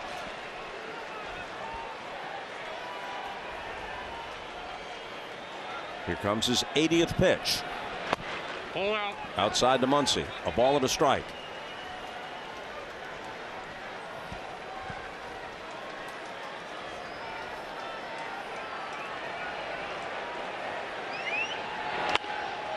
Off the fists, a little bloop into shallow right center field, and it lands safely.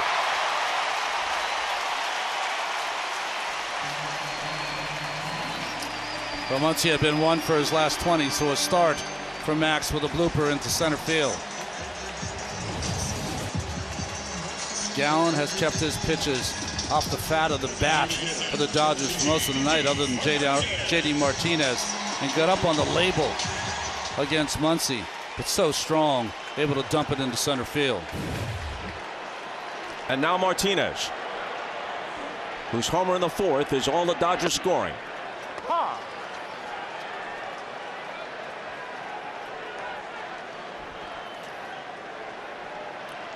He still does what he's always done. Take a moment to process things, deep breath between pitches. He just can't take as long to do it as he once did. JD was red hot coming down in September into October. 8 home runs with that home run earlier in his last 15 games.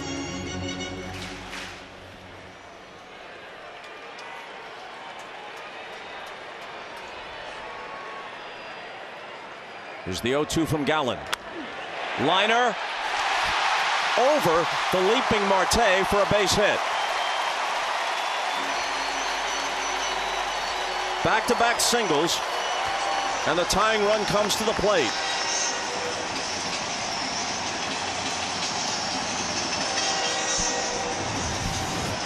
Well, it's 2 innings a row now. The Dodgers are starting to try to put Gallen on the ropes. 2 hits here, a bloop to center field, and here good hitting inside out by J.D. Martinez, just getting that over the glove of Marte.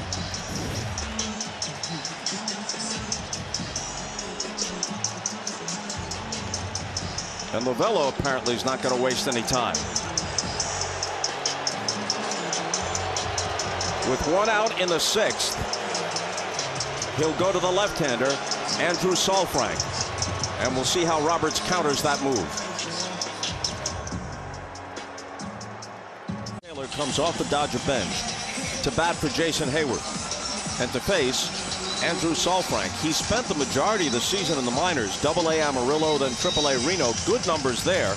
Impeccable numbers in the major leagues. And this is his first postseason. He appeared in the wild card series against the Brewers. You'll see against right-handed hitters, you'll see a sinking fastball from Saalfrank and a good curveball.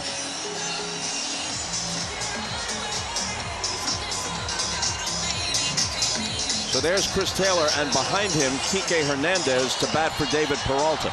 The bullpen for the Diamondbacks have pitched 12 innings, only giving up 2 runs. Those 2 runs came off Miguel Castro last night in the blowout. Yeah, in the 8th inning when the score was already 11-0 or something like that. They've inherited 9 runners in the post. None have scored.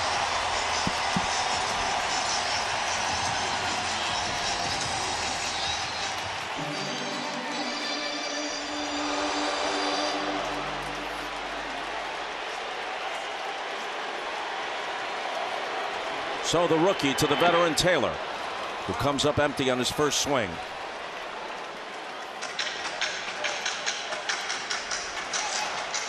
He's had some big postseason moments for the Dodgers.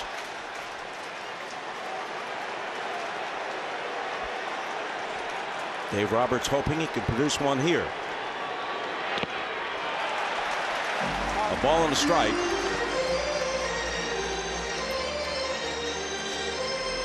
Muncy at second, Martinez at first with 1 out.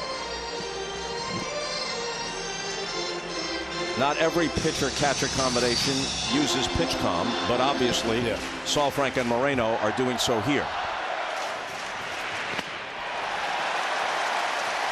You saw Saalfrank with the glove to the ear trying to muffle some of the noise coming from this suddenly energized crowd.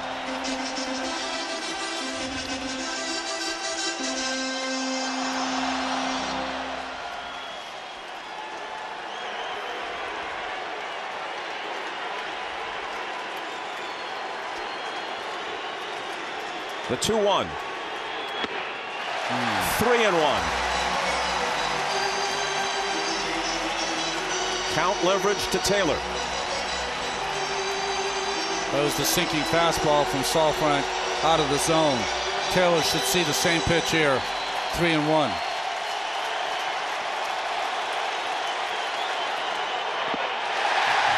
It misses, and the bases are loaded for Kike Hernandez.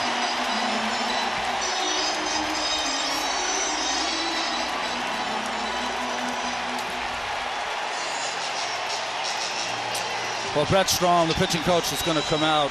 Lovello, by going to Saalfrank, has now put Chris Taylor into play. Jason Hayward was 2 for 28 in his career in the post.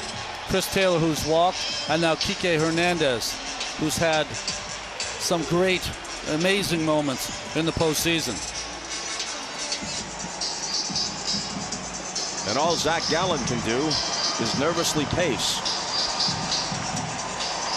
Yeah, Kike had an incredible postseason a couple of years ago for the Red Sox. No one could get him out. And as a Dodger in 2017, clinching game, as I recall, of the LCS against the Cubs, he had 3 home runs at Wrigley Field. So now the Diamondbacks and Lovello have gone to Saalfrank. 11 innings in the majors. And now here to get some of the biggest outs here in game 2.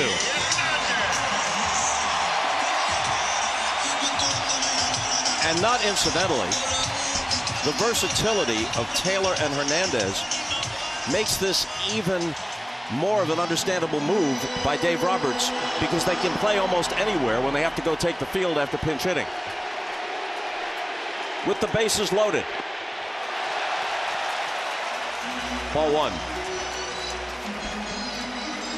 Well, Saalfrank gets a lot of swing and miss on that curveball, even when it's not in the zone, but the Dodgers' first 2 hitters, Taylor and Hernandez, have done a good job laying off that pitch out of the zone.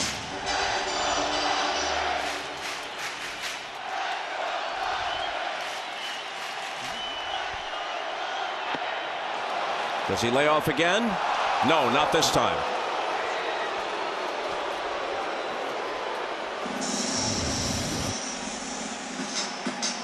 Todd Titchener with the call, crew chief at first base. He got the call right.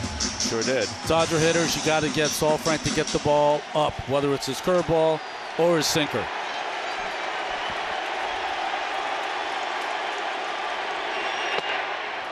On the outside corner, 1-2.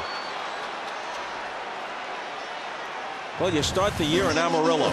Now you're on the mound with the bases loaded in a key situation at Dodger Stadium in October. Amarillo to Hollywood. By way of Phoenix, the pitch. Bouncer toward the middle. No play. Marte smothered it, but everybody's safe and a run scores.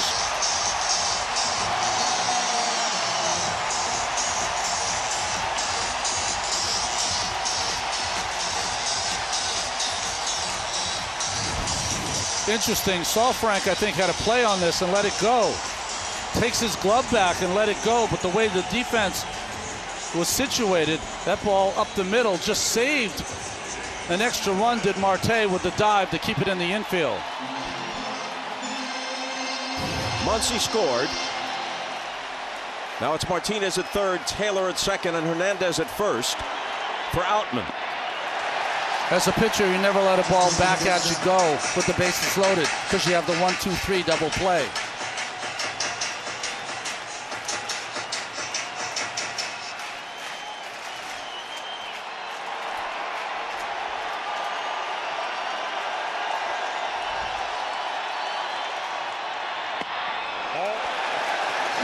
2-0.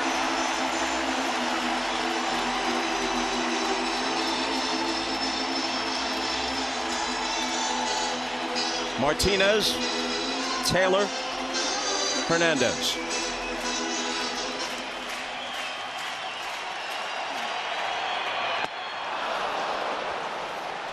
Two and one to Outman.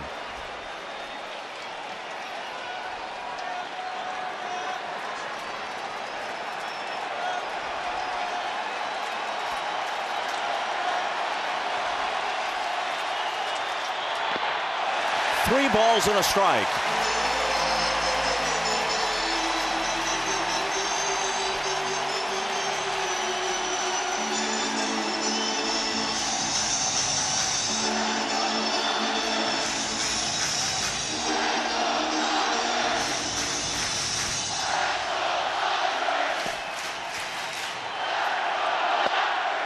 Full count. Outman had 70 RBIs this summer. Can he get the biggest ones yet here in October?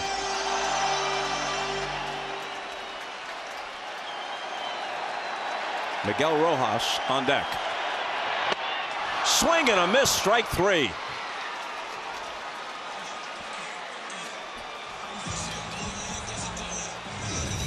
Huge strikeout for Saalfrank.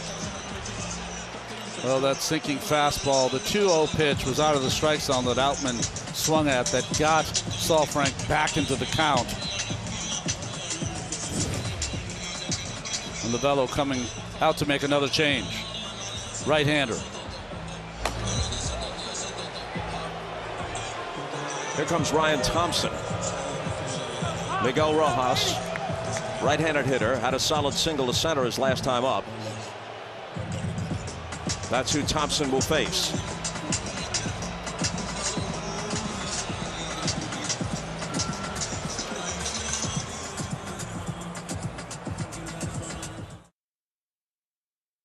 But to hold the Dodgers momentarily in check. But he had to get that lefty-lefty matchup out. First two pitches not close, got the 2-0. This pitch out of the strike zone, Outman got him back in the count. But then he made two quality pitches. Curveball for a strike and the fastball sinking at the bottom of the zone. Big out by Saalfrank and hands it off to Ryan Thompson. Thompson's numbers for the regular season in his postseason career, his ERA in 11 games and 12 innings of pitching is 1.5. Now, a little bit surprising because Colton Wong hit just 183 between the Mariners, who released him, and a bit of duty with the Dodgers. But in this situation, the only left-handed bat that Roberts has on his bench, and so he'll send him up to hit for Rojas. Was released by Seattle. Dodgers went up there late in the season, hit a home run. That's what they're looking for here. Base hit, of course, will do. Yeah, it'll do nicely.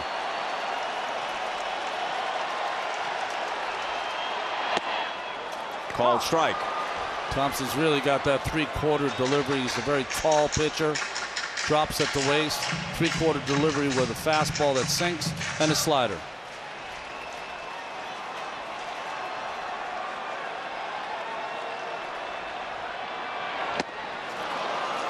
Oh, 0-2. I mean, it's all arms and legs coming right at you, and the bottom drops out of that pitch from Thompson. Valuable piece of that Tampa Bay Ray bullpen during the COVID year, when they got all the way to the World Series before losing to the Dodgers. Chopper to the right side. It's a fair ball. Walker's got it, takes it himself. The Dodgers get a run, but they leave him loaded. And after 6, 4-2 D-backs.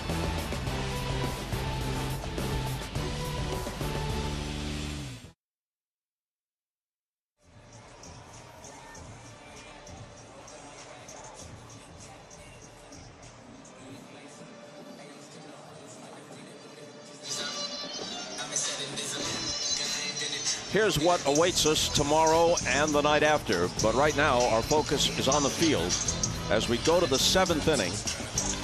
Changes for the Dodgers. The 3 pinch hitters used in the bottom of the 6th all stay in the game. Colton Wong is at second base. Kike Hernandez, who can play just about everywhere, is at shortstop. Chris Taylor, who batted for Peralta, replaces him in left field, and Mookie Betts, ever versatile, moves to his natural position where he's won 6 Gold Gloves from second base out to right field. Rojas, Peralta, Hayward out of the game. Joe Kelly into the game to try and keep it close. Well, the Dodgers lead tonight with the hard throwers that they've brought in each and every time. And Joe Kelly, another hard thrower with a sinking kind of fastball, cutter, and slider.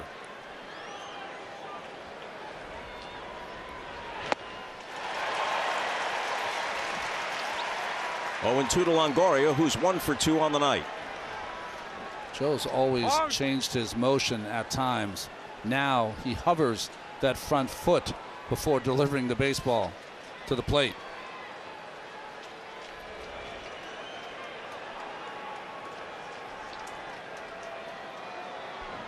Kelly is a combative sort at times. Tons of postseason experience. 6'1" and only 174, but he will come right at you. He'll brush guys back. He'll glare at the opposing hitter in the dugout.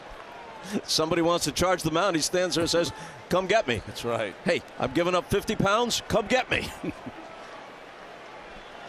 Quick pitch on that last pitch. We'll see if he hovers that front foot here. No. Count evens.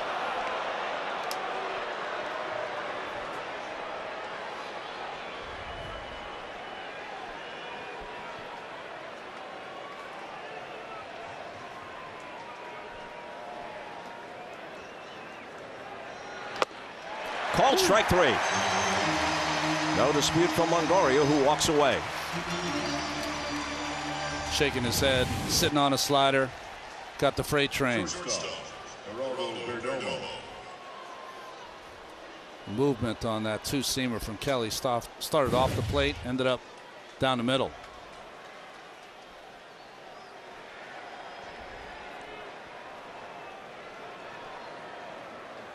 Now Perdomo. It's a different game now in the National League without the pitcher batting, universal DH. So in terms of the bench, not the bullpen, Torey Lovullo hasn't made any moves. But Dave Roberts has made 3 of them. Here's the hesitation at the top of the windup once again. So the only reserve he has left is his backup catcher, Austin Barnes, right-handed hitter. Well, Dave fired a lot of bullets there. He's trying to win the matchups with the moves that Lovullo was making out of the pen.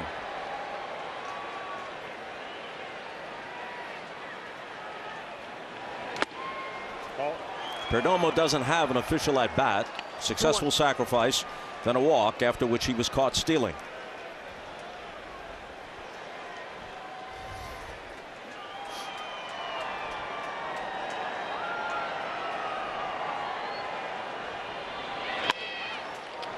Squib to the left side.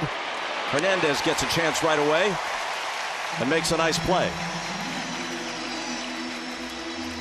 Get into the game with Max and the Bleacher Report Sports add-on.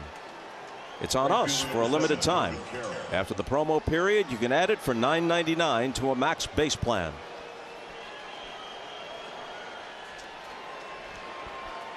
Now Corbin Carroll walked twice and struck out. He is a very experienced rookie. He had 104 at-bats last year. Retained rookie status. That goes away if you have 130 at-bats. So he's still a rookie and will likely win the Rookie of the Year. And now he's had more than 500 at-bats this season. And obviously has a great head for the game. Lines this one to right, and it drops in front of Mookie Betts for a 2-out hit. Carroll now had 18 plate appearances. He's been on base 11 times. Talk about a table setter. Beautiful swing. Gets a lot of that power from the ground up. Slight upper swing.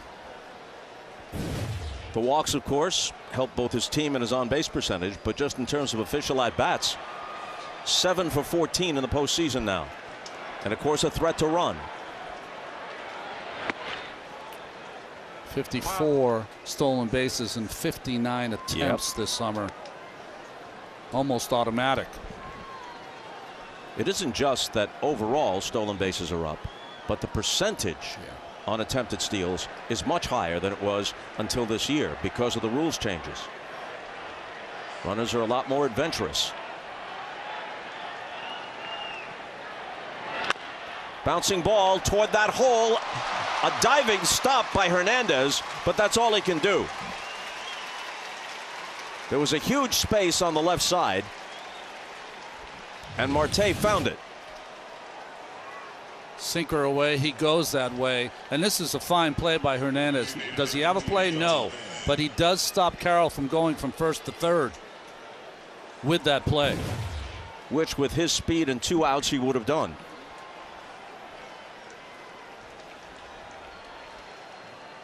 Now the dangerous Tommy Pham. 1 for 3 tonight. 4 for 5 with a homer in game 1. Strike 1.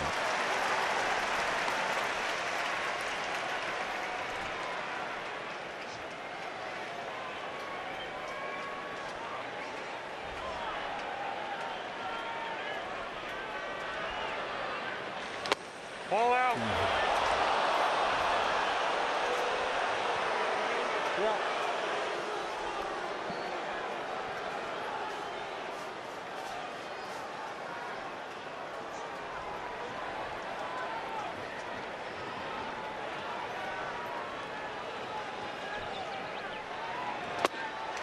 That one's in there, 1-2. 41st career postseason game for the veteran Kelly.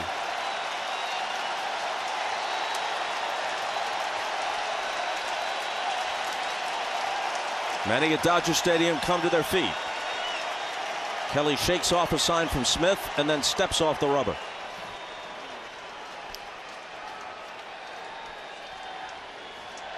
Let's rewind, he's saying. Start the clock over. That's what he needed.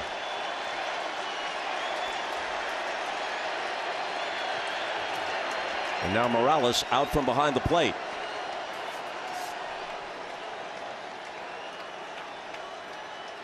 Making full use of the disengagements. Yeah, twice now. Can't do it again.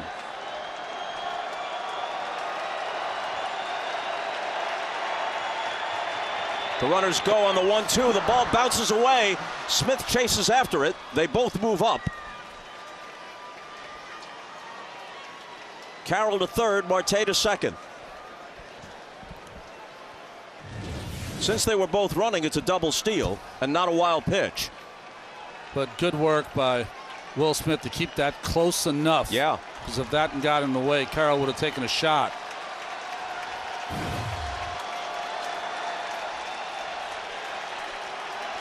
And now the 2-2 pitch.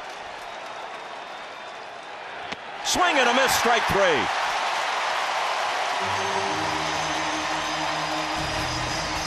Anxious moments for the Dodgers, but the D-backs do not increase their lead.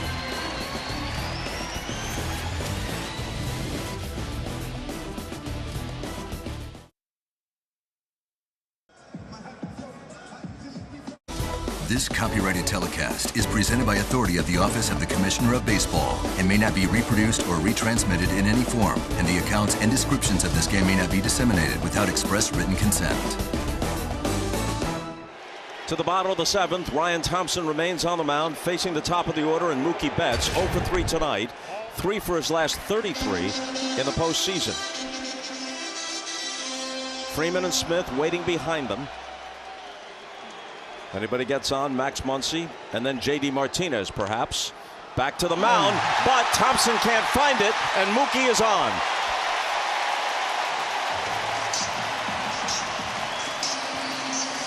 He'll take it.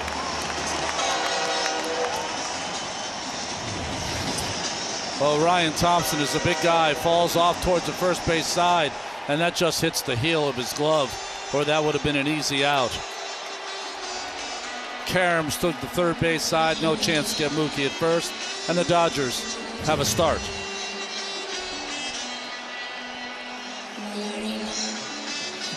Pitching coach Brent Strom to the mound.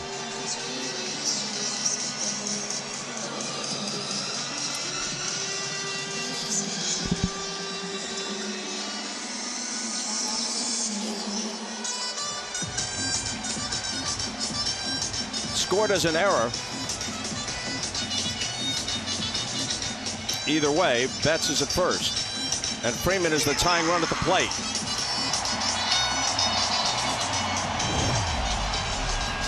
StatCast 3D is powered by Google Cloud, focusing on the 59 doubles hit this year by Freddie Freeman. Boy, coast to coast, right, with Freddie. You were talking about that before, Bob. That's so hard to defend him. Power to all fields. 59 doubles to all fields. 1 for 3 tonight, an infield single.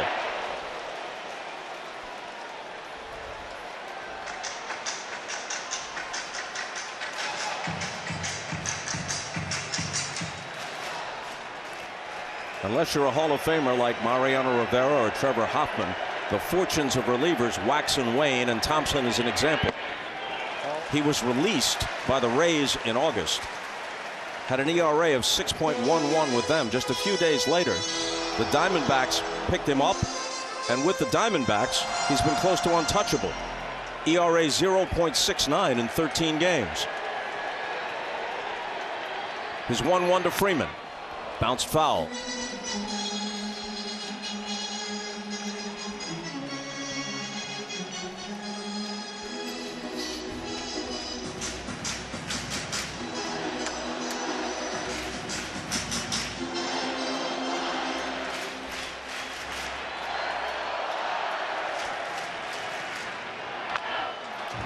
That's a foul ball. Freeman fouled that ball right off his leg.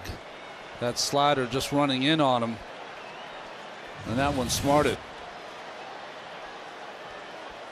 Right off his right kneecap.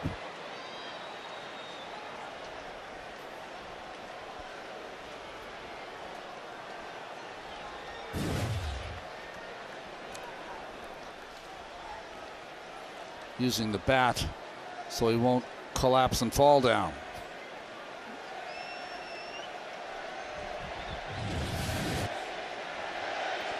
Sinker slider. This one a slide. Oh, fastball in, maybe a cutter by Thompson. Roberts checking on him. The crowd trying to heal him. Right. Well, sometimes a burst of adrenaline will cover up the pain. Freddie's the kind of guy that through much of his career played all 162 or close to it. In addition to all of his other attributes, he's close to an Iron Man. In fact, he is one. Not going to come out of a postseason game in a situation like this. He's been around a long time, but he's never faced Ryan Thompson till now. Thompson's 1-2 pitch. Waited on it. Fouled it off. Kevin Ginkel, an out-of-nowhere story, is one of the two pitchers warming up. Paul Sewald, their closer, and who's to say they wouldn't use him earlier than the ninth in a situation like this one. The 1-2 pitch. Bounce to the right side. Marte gets Betts. Can they get Freeman? Yes, they can for an inning-altering play. Not an ending, altering. Very good. I caught myself. An inning-altering double play. 2 out, nobody on. Well, not only did he hit the ball on the ground, but this is after fouling it off his right knee. And you can see that he has a little limp as he runs to first base. An easy double play for the Diamondbacks.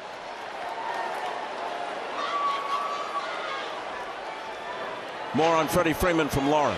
Bob, I asked Dave what Freddie said to him after he hit that ball off his knee. He told Dave, it hurts like heck, but I can move it. It stings bad.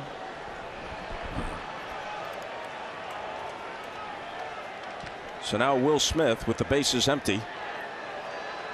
And the crowd a bit deflated compared to just moments ago. Smith is 0 for 3.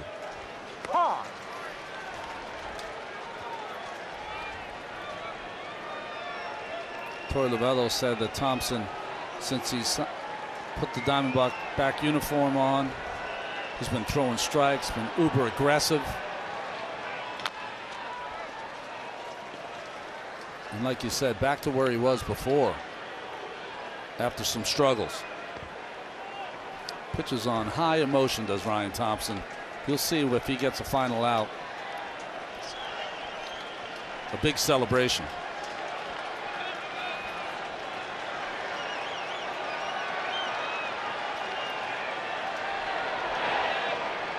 Here's the 1-2.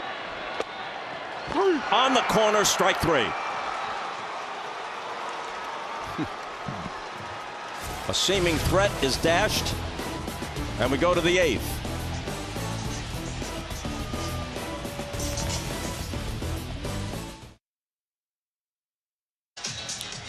The 2023 MLB postseason on TBS is brought to you by Liberty Mutual Insurance. Only pay for what you need.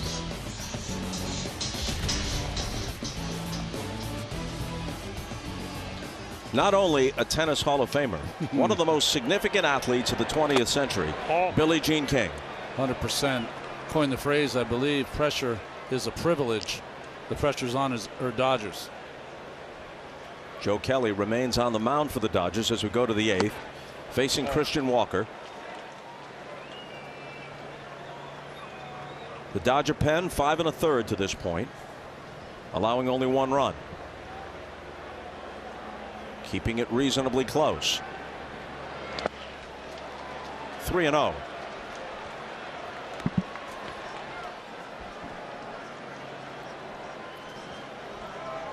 Doc Roberts asking all of his sprinter relievers for more than an inning of work. Walker spins away and he has a 4-pitch walk. Well, as we said many times, not only is it the postseason, so you're going to do some things differently and with more urgency, but you've got all the multiple off days. So you can push both your starters and your bullpen guys a little bit more than you would in June or July. You can push them, but will they respond to pitching in places that they haven't pitched during the season? And that going is deeper. Yeah, that is the question. Here's Moreno. RBI ground out. 0 for 3 overall.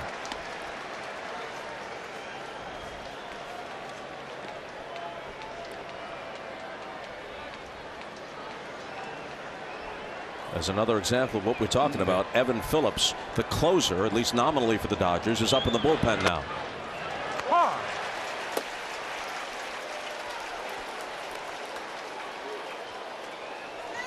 After the 3-run first, Dave Roberts has had to manage this where he's not given up another run all night. Just a solo home run when Gurriel has spoilt that. Moreno swings and misses, and he's down on 3 pitches. And the NHL on TNT returns on Wednesday. Coverage begins at 6:30 Eastern Time.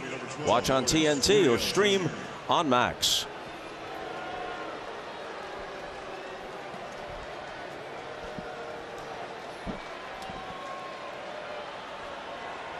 Here is Gurriel Jr.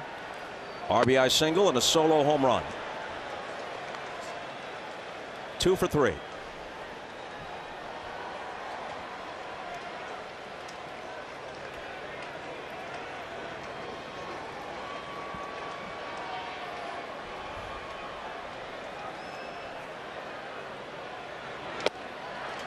Older brother Yuli, whom we mentioned earlier, now with the Marlins, but many years with the Astros, and twice part of a World Series winning team.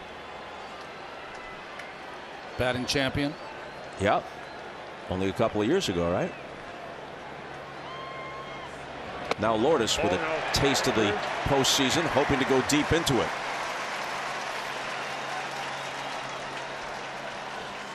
And they've already gone deeper than some people expected. They've won 3 straight, all on the road.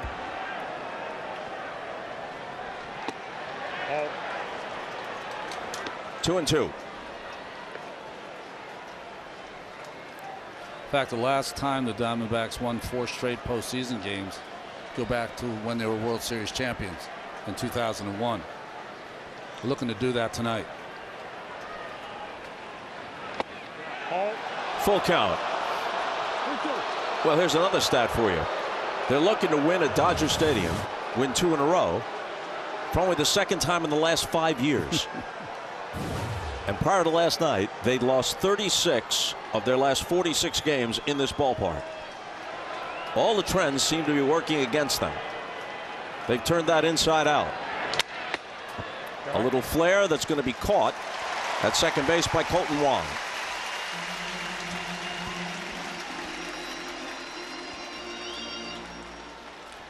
And now Roberts apparently wants Phillips to get one out in the 8th and then work the 9th.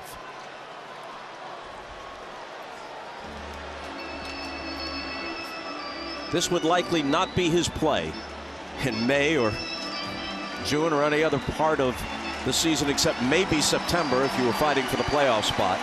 But this is October, and the Dodgers are in a near desperate situation. Exit Kelly, enter Phillips.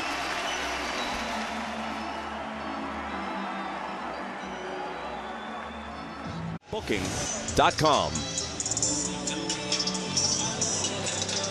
And in October, sometimes you go against the book. And that's what Dave Roberts has done throughout this game. He's been fighting for his team's life in this game. That's what he's been doing. And now has his closer in, Evan Phillips. 24-27 saves during the regular season. But more importantly, trying to get the last out here in the 8th. Brought him in because he likes his style of pitching versus the left-handed hitter better than Kelly. You'll see a lot of cutters. You'll see a lot of big breaking balls from Phillips.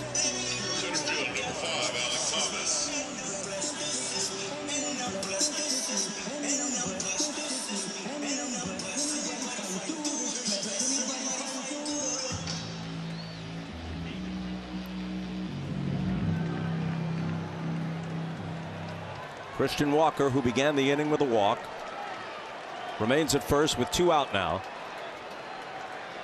And Phillips faces Alec Thomas. Strike 1.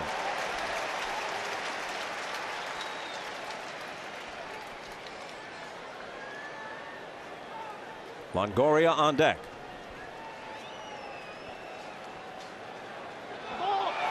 And there goes Walker. Phillips paid no attention to him. He's a sneaky base stealer, 11 for 11 during the regular season, and he swipes this one standing up. Oh, I've seen this all season long because pitchers have become so conditioned to only throw to first if they get the signal from the bench. They don't see the runners in their peripheral vision. Now he's in scoring position.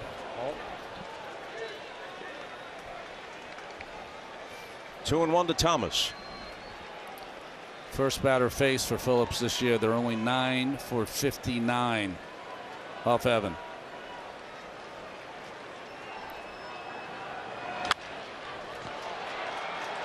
Fouled away, 2-2.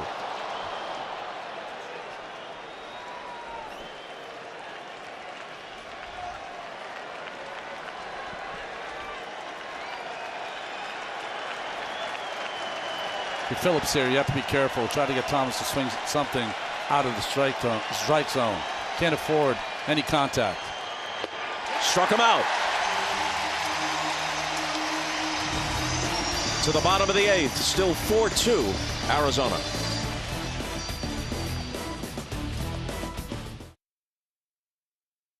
So who do we have here, Kevin? Welcome back to Dodger Stadium. The Dodgers trailing the Diamondbacks 4-2. Max Muncy at the plate. He singled on a cutter in the 6th inning, and I was watching Max take BP yesterday. All he was getting fed, Ron and Bob, to him was curveballs, changeups, and cutters. Dave Roberts told me he's able to control the strike zone better than anyone I know. Lay off balls, swing at strikes. Practicing off speed helps him wait longer to make later decisions and not get sped up. He's trying to use the big part of the field to give him a chance to do damage on any pitch. Lauren, thanks. Good stuff as always. Kevin Ginkel out of the bullpen. Ball 1 to Muncy. Ginkel was a big part of their Game 1 win against the Brewers. Pitched the 7th and 8th, striking out the side in the 8th inning.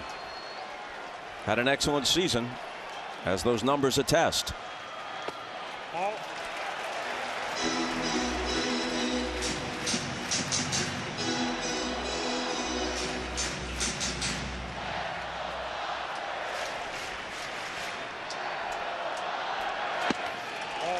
3-0.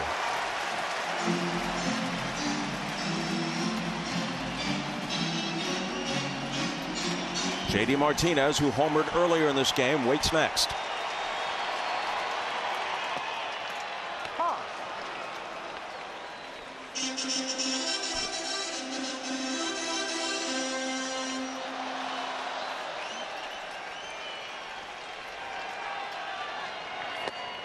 Full count. Big rip from Muncy.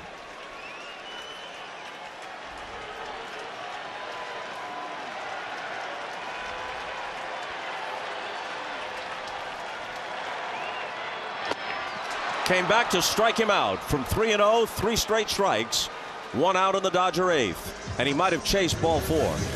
Well, Ginkel countered. Lauren was talking about Muncy working on secondary pitches, changeups and cutters and curveballs and sliders. But once Ginkel got behind him, he threw 2 straight fastballs by him.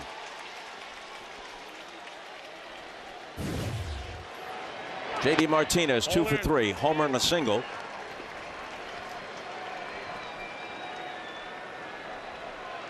If Ginkel and his likely successor Paul Sewald can get the Dodgers in order in the 8th and 9th, then Betts and Freeman won't get another chance.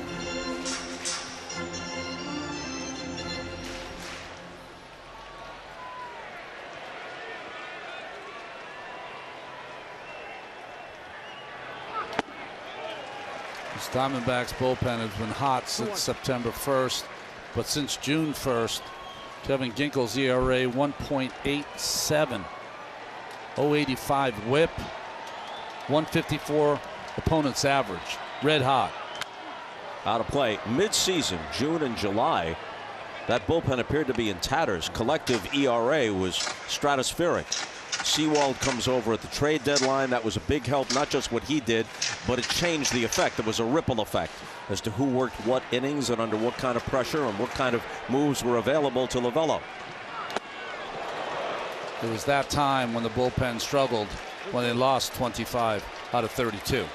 On July 1st, they were actually 3.5 ahead of the Dodgers in the National League West. Then they plummeted, and the Dodgers got hot shortly thereafter and zoomed past them. But in the division series, a different story, it appears.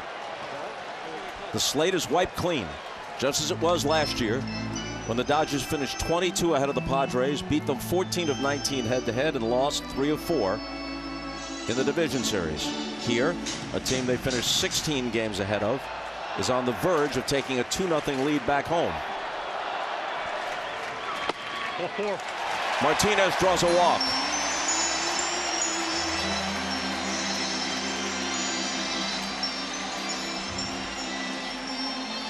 And now Chris Taylor, who came into the game as a pinch hitter for Jason Hayward and stayed in to play the outfield.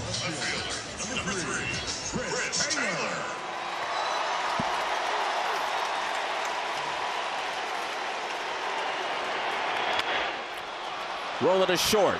They get 1. Do they turn 2? Yes. And just like that, the inning is over. The Dodgers remain down by 2 and now down to 3 outs. Although the Dodgers look like they're going to check that play, why not? The turn by Perdomo to Marte. Remember, Taylor has a bad knee. And does he beat it? Close. Whew. Ball's got to be in the back of that webbing. Can't turn it any better than this infield for the Diamondbacks. And I don't see anything that will change the ruling on the field. This might be the closest, in my opinion. I don't think his foot's on the bag yet. Very close. Whoa. It has to be definitive to overturn it. Yes. If it's 50-50 in the minds of the people in the replay review room, well, then the call stands. Yes. The replay review is powered by Zoom. They're playing Shaka Khan and Tell Me Something Good with Rufus. Yeah. Hoping to send a message. Here's the best view we'll get here. That call will stand. It will. It actually looks like it was correct, and there's certainly not The call's enough to confirmed. The overturn runner's it. out. Los Angeles has one challenger remaining.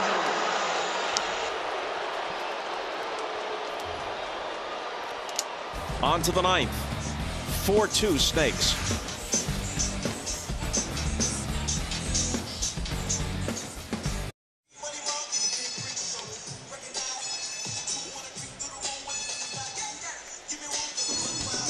The 2023 MLB postseason on TBS is brought to you by Planet Fitness. Join now and find your big fitness energy.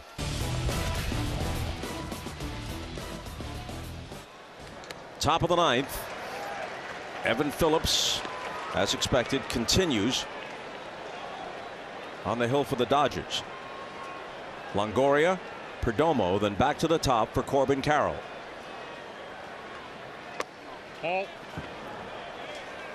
In the bottom of the ninth for the Dodgers, Kike Hernandez, James Outman, Colton Wong. Got to put a couple on.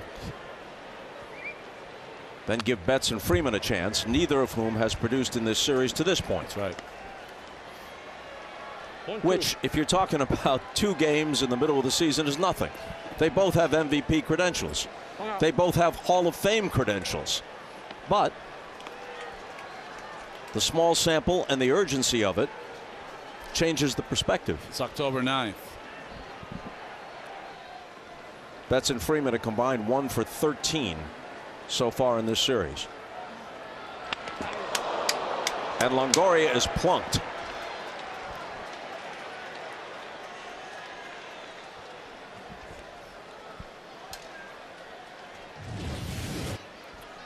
Well, looking for that breaking ball and the fastball right off his left hand. They might run for him in some situations, but he is still a very good defensive third baseman. So let's see what they decide to do, and they decide to run for him. Well, they've got some options with Rivera on the bench to play some defense. That's Jordan Lawler, who'll run for him. He was brought up earlier in the season. He's going to be their next star. A shortstop.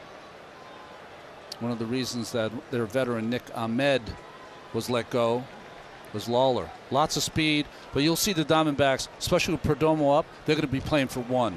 Expect a sacrifice here. Muncy's expecting it, creeping in on the grass. He squares, he pushes it toward first. Freeman's got it, looks at second, no play there. To Wong covering.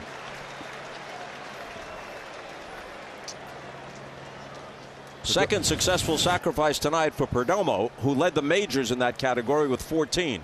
This is using your personnel wisely. Perdomo hasn't hit a lot, especially here at the end of the season, but 2 successful at bats to put a runner in scoring position. For Corbin Carroll.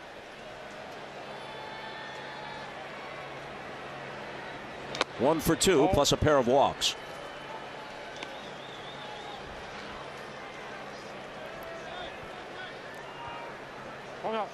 Take first, Corbin. I was thinking that they might walk Carroll, put the double play in order. He's been red hot.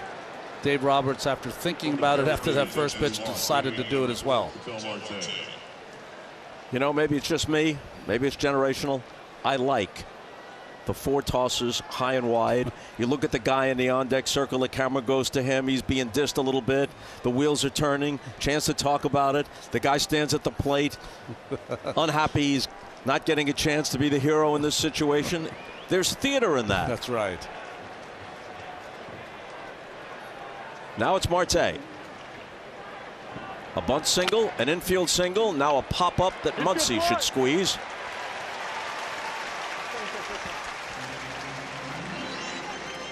Two out. You know, there are some things still in place in baseball that you don't need anymore. They were designed to speed things up. That's been accomplished very, very successfully and with the approval of almost everyone in baseball and all the fans. So why do you need to point to first base? Save yourself, what, 20 seconds?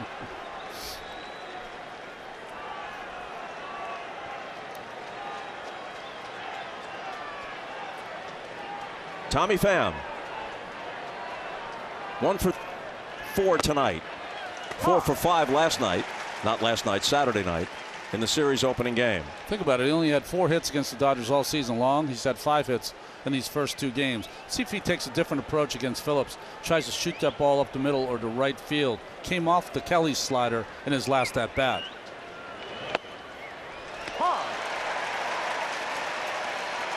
Phillips quickly ahead of him, 0-2. As expected, Paul Sewald getting ready to try and close it out in the bottom of the 9th.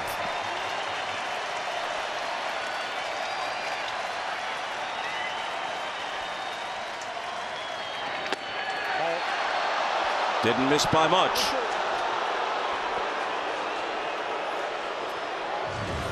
Sometimes you take a pitch because you see it. Sometimes as a hitter you take a pitch because you're sitting on something else. And he was surprised by that fastball from Phillips.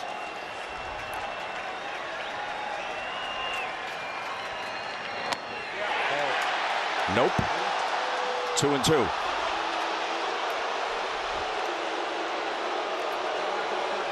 Carroll's getting such a lead at first base that the force at second on a ground ball is really out of play. He'd have to make the play at first.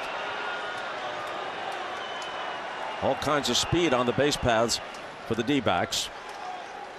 Phillips wheels but doesn't throw.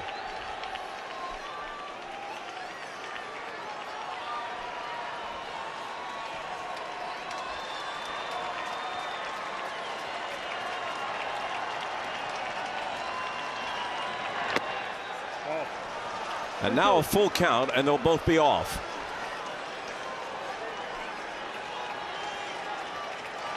The pinch runner Lawler from second, and Carroll from first. This is the same kind of at bat that Tommy Pham took in the first inning off Bobby Miller. Ended up getting a base hit.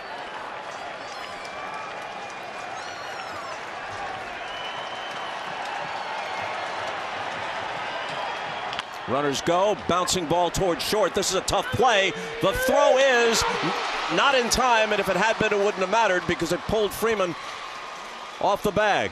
Kike Hernandez did all he could, and the bases are loaded.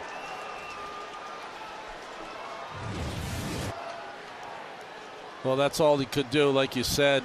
Off balance throw, pulled Freeman off the bag and up the line. Tommy Pham with his 6th hit in this series.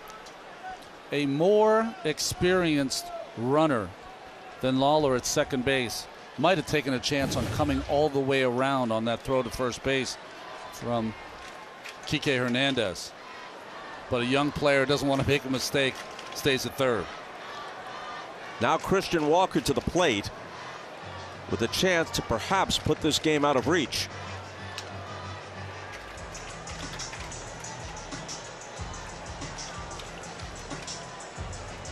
Sent a long drive to straightaway center field in the first inning that Outman made a leaping catch on against the wall. Since then he's lined out twice, walked and stolen a base. Lawler at third, Carroll at second, Pham at first.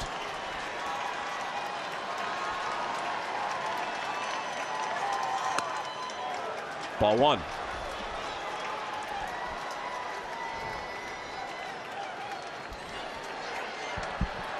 That at bat in the first inning with that sacrifice fly was with the bases loaded as well.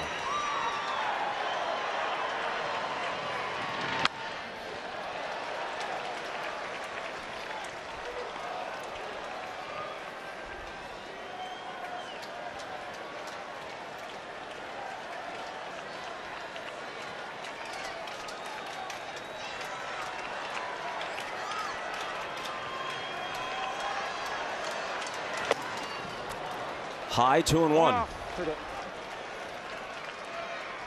This October baseball is where heroes are made. This is Walker's chance. 2-1.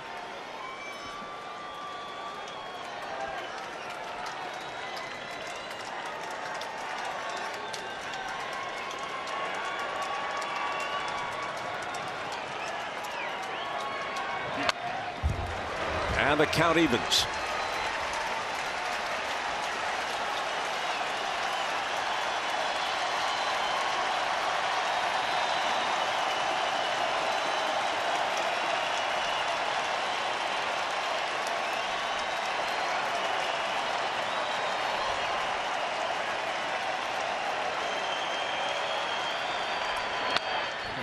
We'll do it again.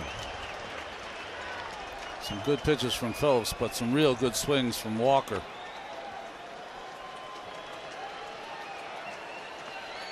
.33 homers and 103 knocked home during the regular season.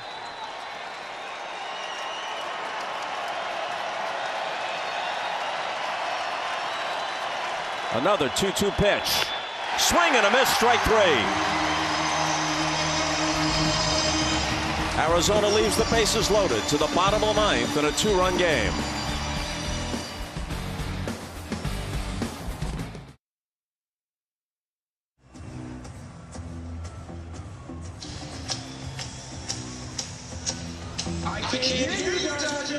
Crowd of 51,449 trying to will the Dodgers to come back in the bottom of the 9th. Emmanuel Rivera is the new third baseman. Longoria was hit by a pitch. Lawler ran for him. Lawler out of the game.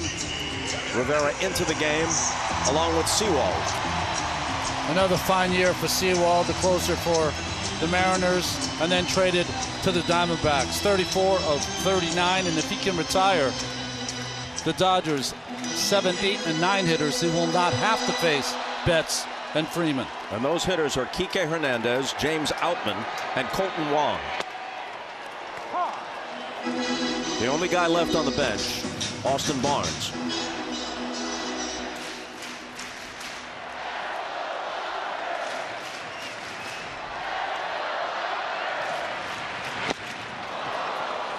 Chase the sweeper, 0-2. Again, Sewald might not be a big velocity closer, but with his low release, his fastball plays up. You'll see just mostly fastballs and sliders.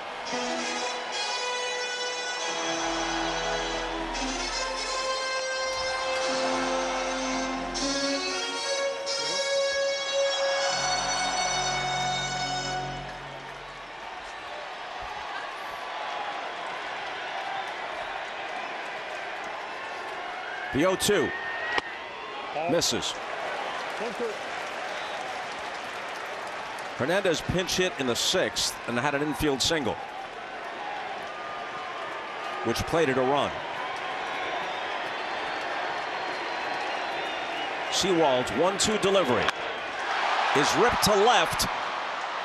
Oh, a difficult chance for Gurriel Jr. Maybe he made it so, might have misjudged it a little bit. Was hit very hard, but right at him, or so it seemed. Had to climb the ladder to pull it down. Yeah, the ball was hit right on the nose from Kike, and the ball started to climb on Gurriel, and just his 6'4" and the leap and the long glove secures it in the web.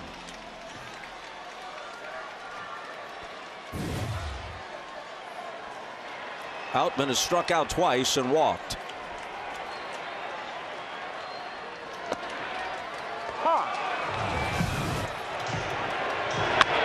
And you're right, Bob. He came in first and leveled off and then had to go back to make that play.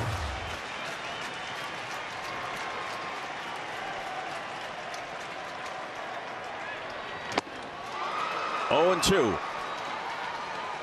Outman's second strikeout of the 9th came in the 6th with the bases loaded and 1 out. And then Colton Wong grounded out to end the threat. Dodgers had to settle for a single run. 1-2.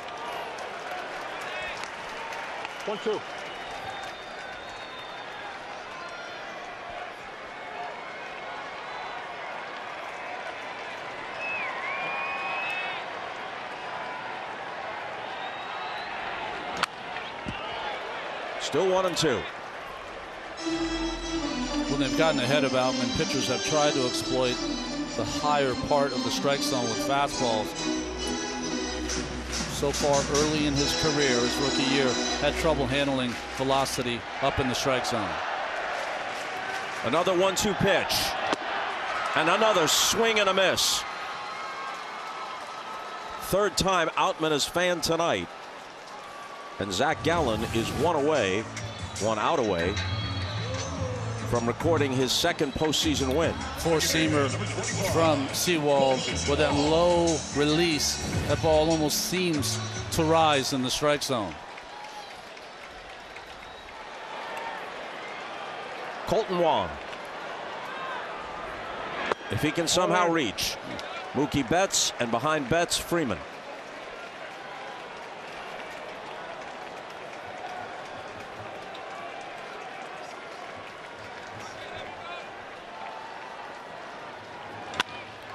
In the air to center field.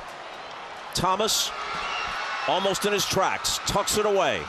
And the Arizona Diamondbacks, who finished 16 games behind the Dodgers during the regular season, go into Milwaukee and win them both, sweeping the wild card series. Come into Dodger Stadium and come away with a 2-game lead as they go back to Arizona in this best 3 out of 5. It's the second time in their history that they've won 4 postseason games in a row. The last time, their World Series year in 2001. And teams that have won the first 2 games of a 5-game series are 29-3. The Dodgers are on the brink, and their pitching situation is shaky. Their bullpen has been fine, by and large. But Kershaw and Miller didn't come through for them as starters. They've got to go with Lance Lynn in Game 3, and maybe the entire bullpen behind him. Who knows? Final score tonight, D-backs 4, Dodgers 2. Game 3 Wednesday here on TBS. Coverage begins at 5 p.m. Eastern with Game 3 of the Braves and Phillies, and then we'll follow from Arizona. For Ron Darling, Lauren Shahade, and the rest of the crew, Bob Costas saying so long. And now we'll send it to the post-game show, The Closer, with Ernie Johnson, Pedro Martinez, Curtis Granderson, and Jimmy Rollins. Good night from Dodger Stadium.